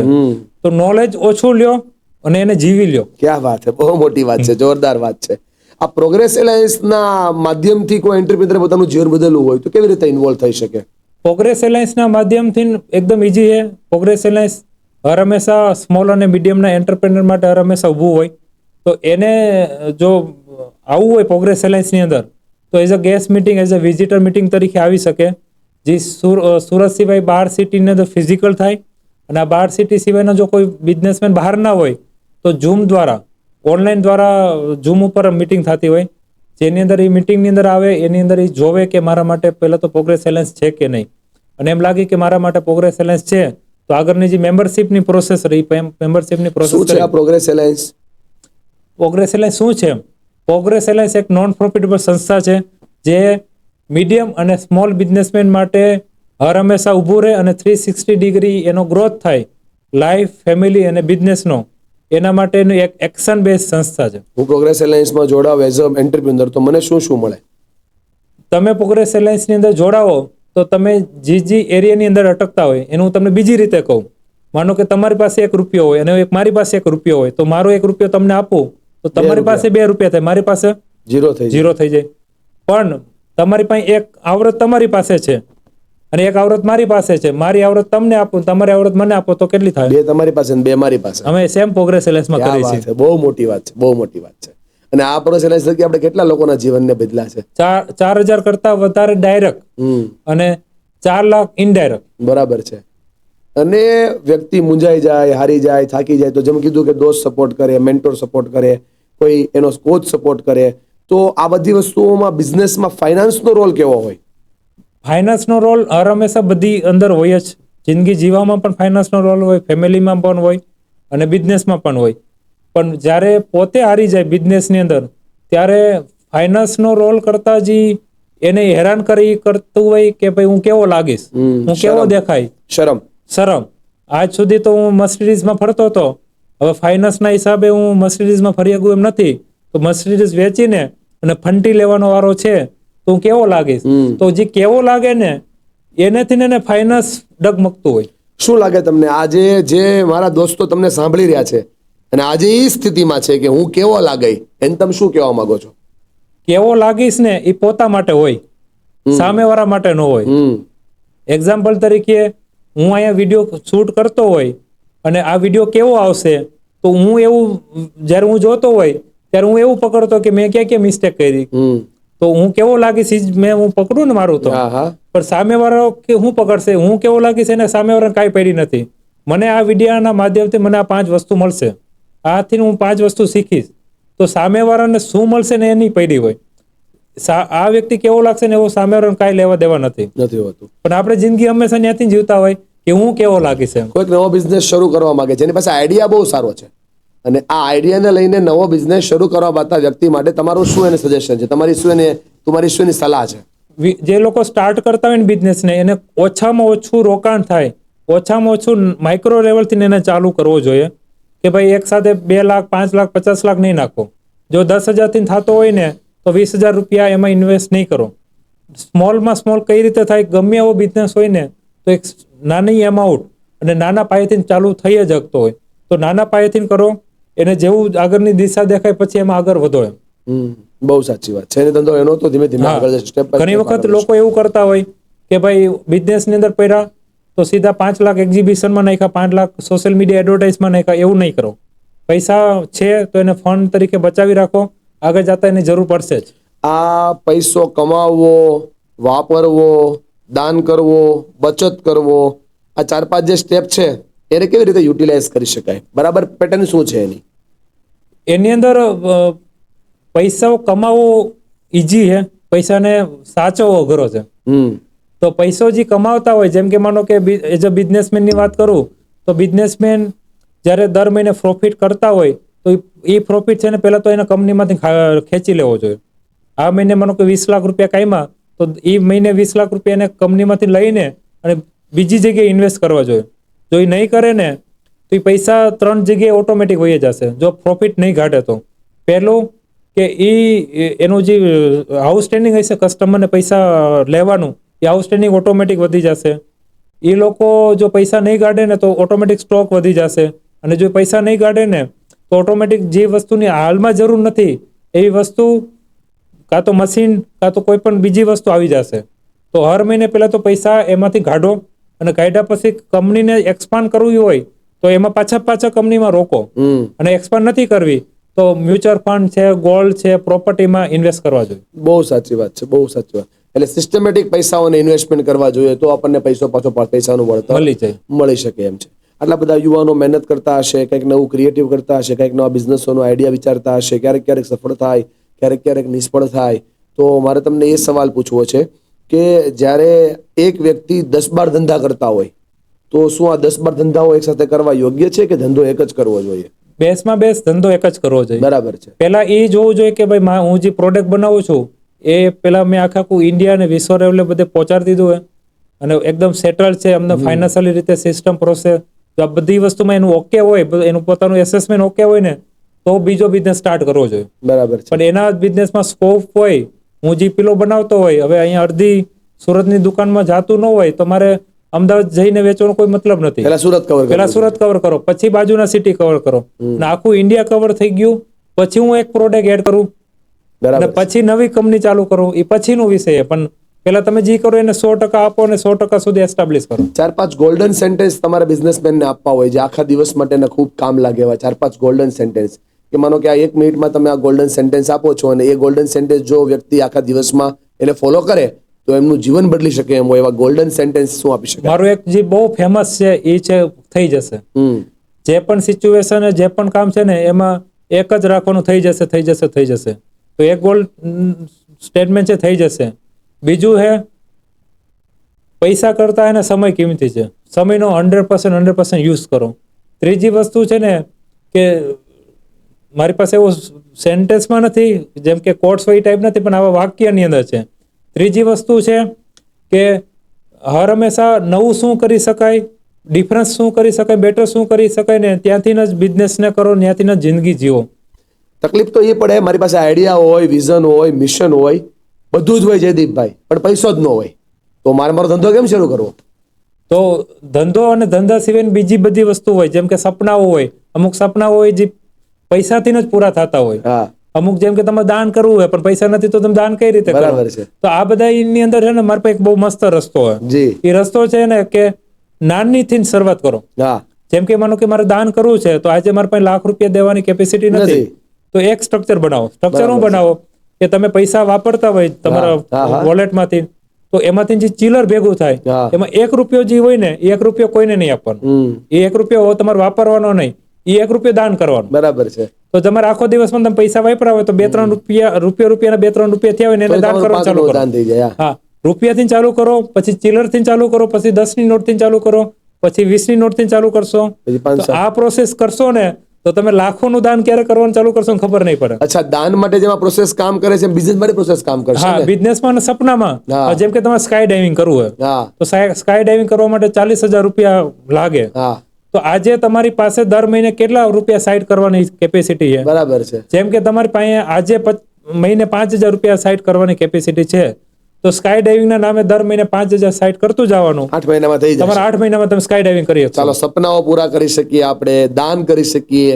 ધંધામાં કેમ એપ્લાય કરવું? હા, ધંધાની અંદર આજે તમારી પાસે માનો કે 10,000 રૂપિયા હે, તો 10,000 થી આજે તમે માનો કે તમારે એક્ઝામ્પલ પિલોનો બિઝનેસ સ્ટાર્ટ કરવો હોય તો પિલોના બિઝનેસની અંદર 10,000 રૂપિયાનું મટીરિયલ લ્યો અને ત્યાંથી એ પ્રોસેસને સ્ટાર્ટ કરો. ગમે વસ્તુની શરૂઆત છે ને થઈ શકે ખરા, એવું નહીં કે એનો સમય આવશે ને પૈસા આવશે. બરાબર છે. ક્રેડિટ કાર્ડ અને લોન છે તમારું શું કેવું છે? મારા હિસાબે ક્રેડિટ કાર્ડ ને લોન, ક્રેડિટ કાર્ડ તો નો જ લેવાય. તમારે લોન લેવી જોઈએ ને લોનથી નું ખિલાફ ક્યારે પણ નથી. તમારો જે બિઝનેસ કરતા હોય, જેમ જે એક્સપાન્ડ કરતા હોય એમાં તમારી પાસે 60-70% પૈસા હોય તો 30-40% તમારે એની લોન લેવી જોઈએ. ક્રેડિટ કાર્ડ કેમ ન લેવું જોઈએ? ક્રેડિટ કાર્ડ એક છે ને લાલચ છે. હું તો ગૂગલ પે નથી વાપરતો આ યુગની અંદર, એટલે અજીબ લાગશે. ગૂગલ પે એટલે નથી વાપરતો કે ગૂગલ પે થી પૈસા કોઈને મોકલવા હોય ને તો અંદરથી કોઈ ફિલિંગ ન આવે. તમારે 5,000 રૂપિયાનો નાસ્તો કરવો હોય તો ગૂગલ પે થી ધડ દેરાનું થઈ જાય. તો 500 ની 10 નોટ ગણીને દેવી હોય ને એટલે આમ થોડીક તાકાત લાગે, અંદરથી હાથમાં જાગે. બરાબર. તો એ રીતે હે ને ગૂગલ પે કરવાથી પણ હે ને પૈસા વાપરવાનો જે રેશિયો એને ઓટોમેટિક વધી જાય છે, અને ક્રેડિટ કાર્ડ થી એની કરતા 10 ગણો થઈ જાય. બરાબર. એટલા માટે ક્રેડિટ કાર્ડ યુઝ ન કરવું. એક્સ્ટ્રા એક્સપેન્સ ને ઓછા કરવા માટે શું કરવું જોઈએ? આમાં છે ને બધા બિઝનેસમેનો અમારા જેવા યુવાનો કમાય બહુ છે પણ હાથ એટલો છૂટો છે કે હાથમાં કઈ રહેતું જ નથી. એના માટે શું કરવું જોઈએ? એના માટે જેમ કે તમારા ખુદના જે સપનાઓ હોય, જેમ કે માનો કે બાઇકના સપના હોય, કારના સપના હોય, એક તમારી ઇન્કમ પ્રમાણે એક રેશિયો કાઢી નાખો કે ભાઈ મને ખાવાનો બહુ શોખ છે તો મારી ઇન્કમ માનો કે લાખ રૂપિયા છે તો હું બહારનું જે ફૂડ ખાવાનું ઘર સિવાયનું બહારનું એમાં 1,000 રૂપિયા વાપરીશ. એક સ્ટ્રક્ચર બનાવી નાખો અને 1,000 રૂપિયા લિમિટ કરી નાખો, 1,000 થી ક્રોસ નહીં થવા. બરાબર છે. એવા તમારે જે પણ શોખ રહ્યા ને એ ઇન્કમના ધ્યાનને રાખીને તમે બધા એક કરી નાખો કે ભાઈ હું આના માટે આટલા પૈસા વાપરે, આના માટે આટલા પૈસા વાપરે, તો એ બેલેન્સ રહેશે. પણ એ તો હિસાબ રાખીએ તો ખબર પડે ને. અમારા જેવા બિઝનેસમેનોમાંથી 100 માંથી 95 જણા તો હિસાબ જ રાખતા નથી. તો આના માટે તમારું શું કેવું છે? જો હિસાબ નહીં હોય ને તો બિઝનેસ નું ફ્યુચર નથી. બરાબર છે. હિસાબ જોઈને જોઈ. બરાબર. આજે આપણે અહીંયા છીએ, આપણે આજે અહીં જગત નાકા છીએ, તો હવે મારે અમદાવાદ જવું હોય તો હું અહીંથી મને ખબર કે હવે અહીંથી અમદાવાદ જવું હોય તો મારે 5 કલાક લાગશે કાર લઈને જાઉં, હું અહીંયા છું એ મને ખબર છે, એટલે હું ક્યાં છું એ મને ખબર નથી, તો મારે ક્યાં પહોંચવું એનો મને પણ કોઈ પણ રસ્તો પણ નહીં મળે અને સમય પણ નહીં મળે. તો હિસાબ કિતાબ જે રહ્યો ને, આજે તમે ક્યાં છો ને એ એક માધ્યમ છે, એક લોકેશન છે કે હિસાબ કિતાબ છે તો તમને ખબર કે હવે હું અહીંયા છું હાલમાં. તમે એકવાર મને ફોનમાં એ વાત કરતા હતા કે સ્ટેટસ મૂકવાથી પણ ધંધો વધે છે. એ તમે મને એક્સપિરિયન્સ શેર કરો કે ધંધો કઈ રીતે વધે છે? સ્ટેટસ મૂકવાથી જેમ કે હું તમને કહું, સ્ટેટસ ક્યારે મૂકવું જોઈએ, કેટલું મૂકવું જોઈએ, કેવું મૂકવું જોઈએ ને, એ મહત્વનું હોય. બહુ સરસ, સમજાવો અમને. લોકો એને એક સાથે 25 સ્ટેટસ મૂકે, હા, એટલે એક 25 ફોટો મૂકી દે. તમને 25 જે લોકો મૂક્યા હોય ને એ સામે વાળો ઓપન જ નથી કરતો. પહેલી વસ્તુ તો કે આને 25 મૂક્યા એટલે એમાં કઈ હશે નહીં. હા, તો 3 થી 4 એવા સ્ટેટસ મૂકો જે એને સામે વાળો જોવે. હવે જેમ કે માનો કે અમારી કંપનીની કોર વેલ્યુ શું, એનો એક વિડીયો બનાવ્યો અને એ મેં સ્ટેટસમાં મૂક્યો, તો લોકો જોઈને ત્યાંથી મને ઓર્ડર આપે. બરાબર છે. પણ એ એક જ વિડીયો મૂકવાનો એક ટાઈમે, હા. કાં તો એક જ ફોટો, કાં તો મેક્સિમમ 2 થી 3 ફોટો મૂકવાના, તો લોકો જોવે અને એનો મને રિસ્પોન્ડ મળે. બહુ તો સ્ટેટસ સોશિયલ મીડિયા જે પણ વાપરીએ એની અંદર ક્યારે મૂકવું જોઈએ, કેટલું મૂકવું જોઈએ, કયું મૂકવું જોઈએ, બહુ મહત્વનું હોય. બિઝનેસ તો શરૂ કરી દીધો, પણ હવે ક્યાં જવું ની ખબર જ નથી. મને કેટલા એવા ભાઈબંધો મળે છે જેને આપણે ગયા વર્ષે મળે ત્યારે પૂછતે તમે શું કામ કરતા હતા તો અલગ હતું, અને આજે પૂછીએ શું કામ કરો તો પાછું અલગ થઈ જાય છે. આ આવું કેમ થતું હશે? એ એટલા માટે કે આપણે અહીંયા સુરત બેઠા છે.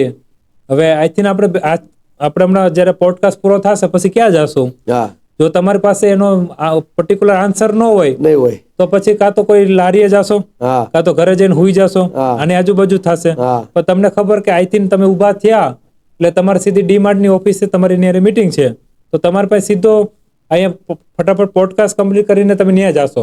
Same to same formula, same to same નિયમ એને બિઝનેસમાં લાગુ પડે. બિઝનેસની અંદર તમારે 1 વર્ષ, 5 વર્ષ, 10 વર્ષમાં ક્યાં પહોંચવું હોય ને, જો એ તમારી પાસે નહીં હોય ને તો તમે ક્યાં પહોંચશો ને એનું કઈ નક્કી નથી. જો હશે ને તો તમે એની નજીક પહોંચી જશો. બહુ સાચી વાત છે, બહુ સાચી વાત છે. અને એનો અમારી કંપનીમાં બહુ લાભ મળ્યો અલગ અલગ રીતે. તમારે 5 વર્ષ પછી ક્યાં પહોંચવું હોય ને એને અત્યારથી જિંદગીમાં જીવો. બહુ સાચી વાત છે. ખાલી સામે ફ્રેમ બનાવીને કાં તો લેખિતમાં રાખીને નહીં રહ્યો, જીવવાનું ચાલુ કરો. યસ યસ, બહુ સાચી વાત છે. જેની અંદર હું એક એક્ઝામ્પલ આપું અમે કઈ રીતે કરીએ. અમે 2027 ની અંદર અમારી જે ફેક્ટરી બનાવી છે એ ફેક્ટરીનો અમે 3D મોડલ બનાવ્યું. અને 3D મોડલ ની અંદર તમને ખબર પેલા નાના નાના ડીમિયા હોય લાઇટો, તો સાંજે 7 વાગે ને એટલે ડીમિયાને ચાલુ કરવાની લાઇટ ને. શું કામે? અને સાંજે 7 વાગે અંધારું થાય. હવે એ જે 3D મોડલ રહ્યું ને એની ઉપર તો ઓલરેડી અમારે ટ્યુબ લાઇટો લાગેલી છે, તો 3D મોડલ ની ઉપર તો અંધારું નથી, પણ એમાં અંજવાળું છે ને, એમાં અંજવાળું જોઈએ. 24 કલાક કંપની ચલાવી છે. હા, તો કંપની 24 કલાક ચલાવી. વાહ ભાઈ વાહ, બહુ મોટી વાત છે. પછી એક દિવસ એવો વિચાર આવ્યો કે જે દિવસે આ કંપની ઊભી કરશું, એ કંપની અમારી 2.5 લાખ સ્ક્વેર ફૂટની છે. તો જયારે કંપની ઊભી કરશું, જયારે બધી લાઇટો હશે, તો એક વ્યક્તિ થોડીક બધી જગ્યાએ સ્વિચો ચાલુ કરવા જશે. સાચી વાત છે. ત્યારે તો આપણે ટાઈમર લગાવશું, તો ટાઈમર કેમ અત્યારે જ ન લગાવી દઈએ નાની ફેક્ટરીમાં જ, જે પેલું 3D મોડલ હે, તો અમે ત્યાંથી જિંદગી જીવીએ. પછી અમારો એક મેનેજર, પ્રોડક્શન મેનેજર, એનું નામ સમીર હે. તો સમીરને હું ઘણી વખત કહું, ત્યાં પેલી નાની 4 વ્હીલર મૂકી રમકડાની, તો એક રેડ કલરની છે, એક ગ્રે કલરની છે. તો સમીરને કહો આ રેડ કલરની નહીં, તારી ગાડી. બરાબર. મને ગ્રે કલર ગમે તો ગ્રે કલરની કાર મારી ગાડી. બરાબર. તો અમે ત્યાંથી જિંદગી જીવી. બહુ સાચી વાત. અમારા ટીમ મેમ્બરને અમે કન્વર્સેશન કરીએ કે આ ફેક્ટરીમાં 3000 લોકો કામ કરતા હશે. તો 3000 લોકો જયારે બપોરના લંચ માટે જાય, જો કંપની તરફથી લંચ હોય તો 3000 ની લાંબી કેવડી લાઈન થાય? બહુ લાંબી લાઈન. તો છેલ્લી લાઈન વાળાનો તો કલાકે તો વારો આવે. જો ટિફિન લઈને આવે તો 3000 નું ડાઇનિંગ હોલ તો બનાવવો પડશે, તો પણ કેવડો મોટો પડશે. તો આનો રસ્તો શું? તમે એના રસ્તા અત્યારથી ગાડવાનું ચાલુ કરી. બહુ મોટી. તો એની હારે જિંદગી જીવવાની, એની હારે લગાવ રાખવાનો, એની હારે ઇમોશનલ રાખવાનો, તો વિઝન ઓટોમેટિક પૂરા થાય અને કોઈ પણ આડર ટ્રેક ઉપર ન જાય. બરાબર છે. આ લોકોના જીવનમાં, બિઝનેસમેનના જીવનમાં ડિસિપ્લિનનું મહત્વ શું છે? ડિસિપ્લિન જ જિંદગી છે. આપણે ઘણી વખત એવું જોતા હોય કે ભાઈ આપણે ફિક્સ ટાઈમે બધું કરતા હોય તો એક રોબોટ બની જાય, પણ એવું નથી. જેટલું ડિસિપ્લિન અને જેટલા આપણે નિયમથી જીવતા હોય ને એટલે જિંદગી સરળ અને ઈઝી બને. જેનો નાનામાં નાનો હું તમને નિયમ કહું, નાનામાં નાનું ડિસિપ્લિન કહું, જેની આપણે બધા લોકો શરૂઆત કરીએ કે સવારે 8 વાગે ઉઠવું હોય તો 8 વાગ્યાનો અલાર્મ મૂકવાનો, 7:45 નો મૂકીને અને 2 વખત બંધ કરીને 8 વાગે નહીં ઉઠવાનું. બરાબર છે. ત્યાંથી ઇન્ટિગ્રિટી ફોલો કરવાની, ત્યાંથી ડિસિપ્લિનને ફોલો કરવાનું. જેટલા વાગે ઉઠવું હોય ને એટલા વાગ્યાનો અલાર્મ મૂકો. જેટલા વાગે ઓફિસ જવાનું નક્કી કર્યું એટલા વાગે ઓફિસે જાઓ, જેટલા વાગે ઘરે જવાનું સાંજે નક્કી કર્યું એટલા વાગે સાંજે ઘરે જાઓ. તમે નક્કી કર્યું કે સાંજે 2 કલાક ફોન હું ઘરે મૂકી દઈ સાઈડમાં, સોશિયલ મીડિયા નહીં વાપરું તો નહીં જ વાપરવાનું. આ રીતે જો ડિસિપ્લિન થી જિંદગી જીવીએ ને તો મસ્ત ઈઝી રીતે ને મસ્ત જિંદગી જીવી શકાય. બહુ સાચી વાત છે દોસ્ત. ઇન્ટિગ્રિટીનું મહત્વ બિઝનેસમાં અને જીવનમાં શું છે? આ દુનિયા જ છે ને આખી ઇન્ટિગ્રિટી થી બનેલી છે. કઈ રીતે? જેમ કે આપણે પૃથ્વીનો ગોળો ફરે તો પૃથ્વીનો ગોળો એક ઇન્ટિગ્રિટી થી ફરે, 24 કલાકમાં એક રાઉન્ડ ફરે. હવે એને 48 કલાક કરી નાખે તો બધું બદલી જાય. બધું બદલી જાય. તો એ ઇન્ટિગ્રિટી છે કે ફરવાની જે લિમિટ રહે, એક સ્પીડ રહે ને એક ઇન્ટિગ્રિટી થી બાંધેલી છે. તો આ જિંદગીમાં ઇન્ટિગ્રિટી મહત્વની છે. જિંદગીમાં ઇન્ટિગ્રિટી એટલે મહત્વની છે કે ઇન્ટિગ્રિટી થી લોકો તમારો ભરોસો કરે. આજે આપણે અહીંયા 10 વાગે આવવાનો ટાઈમ હોય અને હું 10:05 આવું તો તમે મારા પર બીજી વખત ભરોસો ઓછો કરશો. પણ જો હું 10:05 આવવાનો હોય ને હું તમને 10 મિનિટ પહેલા ઇન્ફોર્મ કરતો તો તમે ભરોસો કરશો. બહુ સાચી વાત અને કાં તો 10 વાગે પહેલા આવી જાઓ તો પણ તમે મને ભરોસો સાચી કરશો. વાત છે. તો જે ભરોસો રહ્યો ને ઇન્ટિગ્રિટી થી આવે. બરાબર છે. કમિટમેન્ટ વર્ડ અને કમિટમેન્ટ શબ્દ અને કમિટમેન્ટ જીવન શું દર્શાવે છે? કમિટમેન્ટ જિંદગી જે રહી ને એ તમને લાઈવ જિંદગી જીવવાનો અહેસાસ બતાવે કે તમે જિંદગી જીવી રહ્યા છો. એનું એક્ઝામ્પલ તમને આપું તો મારો ઓફિસે રહેવાનો ટાઈમ, મારો કંપનીમાં રહેવાનો ટાઈમ છે ને સાંજે 7:30 વાગ્યા સુધીનો છે. તો ઘણી વખત બિઝનેસ ટૂરમાંથી જ્યારે આવતો હોય અને એરપોર્ટે 6:30 પહોંચવું ને તો પેલા ઘરે ન જાઓ, કંપનીએ જાઓ, પેલા કંપનીએ જાઓ. બહુ સાચી કારણ કે મારો ટાઈમ છે ને 7:30 સુધીનો ડ્યુટીનો ટાઈમ છે. તો એ જે રહ્યું ને એ છે કમિટમેન્ટ, એ છે જિંદગી. એમાં ક્યારે પણ છે ને તમને ગિલ્ટી ન લાગે કે ભાઈ આજે હું 1 કલાક વહેલો જઈને ઘરે જઈને સુઈ ગયો, બહુ સાચી આજે મેં મારી કંપનીને પૂરેપૂરો સમય નો આપ્યો. તો એક જિંદગી જીવવાનો જે અહેસાસ રહ્યો ને એને કહેવાય કમિટમેન્ટ. બરાબર છે. તમારા લાઈફની સૌથી મોટી વેલ્યુ શું છે? સમયની. હમ મારી જિંદગીની અંદર જે સૌથી મોટી વેલ્યુ રહી સમયની, કે સમય જ બધું છે. બહુ સાચી વાત છે. અને આ સમયનો હું કઈ રીતે યુઝ કરું નહીં ખાલી તમને એટલે શેર કરવા માંગુ કે લોકોને કામ લાગે. તમે એવી રીતે શેર કરો લોકોને, તમે એવી રીતે શેર કરો કે આ ટાઈમની વેલ્યુ શું છે અને ટાઈમ બચાવવાથી જીવનમાં શું મળી શકે. જેમ કે મારે કન્ટિન્યુ બિઝનેસ ટૂર હોય તો બિઝનેસ ટૂરની અંદર એરપોર્ટમાં બેસવાનું હોય ને તો કામ સાથે લઈને જવાનું. જ્યારે ફ્લાઇટની અંદર બેઠા હોય ત્યારે ફ્લાઇટની અંદર કામ સાથે લઈને જવાનું. આની અંદર મેં એક નવી વસ્તુ કરી. નવી વસ્તુ શું કરી કે જ્યારે હું ફ્લાઇટમાં બેસતો હોય ને ત્યારે ફ્લાઇટનો માનો કે 15,000 કે 10,000 ટિકિટ હોય તો એ પૈસા ત્યાંથી નીકળવા જોઈએ. અચ્છા, કઈ રીતે ઈ કહો તમને કે ભાઈ જ્યારે ફ્લાઇટની અંદર 2 કલાક બેઠો હોય, નેટવર્ક તો આવવાનું નથી આવવાનું, તો ત્યારે મૂવીની જ ઓપન કરવાનું. ત્યારે 2 કલાકની અંદર એને 200 લોકોને વોટ્સએપ કરવાનો. બરાબર છે. કોઈને નવા ઓર્ડર માટે કરવાનો, કોઈને નવી પ્રોડક્ટ માટે કરવાનો, કોઈને નવી પેમેન્ટ કલેક્શન માટે કરવાનો. અલગ અલગ વેમાં અલગ અલગ કરવાનો. 15,000 રૂપિયા ટિકિટ તમે આપી છે તો 2 કલાકમાં 15,000 ક્યાંથી કમાવા એ તમે ફ્લેટમાં બેઠા બેઠા સંશોધન કરો છો. અને આ દુનિયાના 50% લોકો ત્યાં સિંગદાણા જ ખાય છે. 50% નહીં 90%. હા, તો બહુ મોટી વાત છે સાહેબ. યસ, આને વધારે કનેક્ટ કરો. સમયથી કેવી રીતે પૈસો કમાવે આને શેર કરો. હા, તો એ જ્યારે 200 લોકોને મેં વોટ્સએપ કર્યા હોય ફ્લાઇટમાં બેઠા બેઠા, અને જ્યારે હું નીચે ધરતી ઉપર આવી જાય એટલે બધાને વોટ્સએપ હોઈ જાય, એમાંથી ઓર્ડર જનરેટ થાય, એમાંથી ફાઇનાન્સ જનરેટ થાય, પ્રોફિટ જનરેટ થાય, એમાં મારા 15,000 નીકળી જાય. એટલે આકાશમાં કામ કરવું છે. આકાશમાં કામ કરી જાય. આ સેમ ટુ સેમ મેં ફોર્મ્યુલા હે ને રેસ્ટોરન્ટમાં કરી. બરાબર છે. ટૂરમાં જાઉં એટલે જમવામાં તો એકલો હોય, તો જ્યારે હું વેઇટરને ઓર્ડર આપું અને વેઇટર જ્યારે ઓર્ડર લઈને પાછો લાવે ત્યાં સુધીમાં મને પાસે 5 થી 10 મિનિટનો સમય હોય. ઓર્ડર આપીને અને એ જ્યારે ડિલિવરી આપે ત્યારે જમવાનો ખર્ચો કાઢી નાખવાનો. હા, ત્યારે એ જ સેમ ટુ સેમ ફોર્મ્યુલામાં 50 લોકોને વોટ્સએપ કરવાના અને 50 લોકોનો ઓર્ડર કે જે પણ આવે એમાંથી મારા જમવાના પૈસા નીકળી જાય. ક્યાં વાત છે. સેમ ટુ સેમ એને હોટલ જ્યારે બુક કરાવી હોય તો રિસેપ્શન ની અંદર જ્યારે પેલું આધાર કાર્ડ સ્કેન કરે, રજીસ્ટ્રેશન કરે, તો એ જ્યારે 10 મિનિટનો સમય મળે ત્યારે ફટાફટ વોટ્સએપ કરીને ત્યાંથી પૈસા કાઢી લેવાના. બહુ સાચી વાત છે. બહુ સાચી વાત છે. મતલબ જે સમયે જે ખર્ચો થઈ રહ્યો છે એ સમયના વેસ્ટ ઓફ ટાઈમ ની અંદર વેસ્ટ ઓફ ટાઈમ ની ઇન્વેસ્ટમેન્ટ ઓફ ટાઈમ કરી અને ત્યાંથી પૈસા જનરેટ કરી લેવા. શરૂઆત જ્યારે બિઝનેસ ની કરી હતી ત્યારે સુરત થી કાર લઈને વાપી માર્કેટિંગ કરવા જતો, આ બાજુ અમદાવાદ જતો, તો પલસાણા ચોકડી થી 2-3 લોકોને બેસાડી દેવાના અને વાપી ઉતાર દેવાના. 300 રૂપિયા આપણે આપે, ડીઝલનો ખર્ચો કાઢી એટલે 1000 રૂપિયા આવવાના, 1000 જવાના, એટલે 2000 થયા. 2000 માં ડીઝલ નીકળી જાય, બપોરનું જમવાનું નીકળી જાય. ક્યાં વાત છે. બહુ સરસ. આ રીતે પણ એને ફાઇનલ એક્સપેન્સ ને આપણે કંટ્રોલ કરી શકીએ. એક્સપેન્સ મેનેજ કરવું બહુ જરૂરી છે દોસ્ત, બહુ જરૂરી છે. આજે બહુ બધું શીખવા મળ્યું છે લોકોને, અને આ વિડીયોના માધ્યમથી જે વ્યક્તિઓ જે શીખ્યા છે કમેન્ટ ચોક્કસ કરજો. અને તમારે આવનારા સમયમાં જયદીપભાઈ પાસેથી શું શીખવું છે એ પણ કમેન્ટ કરજો. ટૂંક સમયમાં પાછા આપણે મળવાના છીએ પોડકાસ્ટ 2 ની અંદર. આજે આપણને ખૂબ નવી નવી વસ્તુઓ જાણવા શીખવા મળી. અનુભવ કરજો. સવાલ તમારા છે, જવાબ જયદીપભાઈના છે, અને આ જ વાતોને આગળ વધારીશું. Thank you so much. ખૂબ ખૂબ આભાર જયદીપભાઈ, આપનો પણ ખૂબ ખૂબ આભાર. Thank you so much. ધન્યવાદ.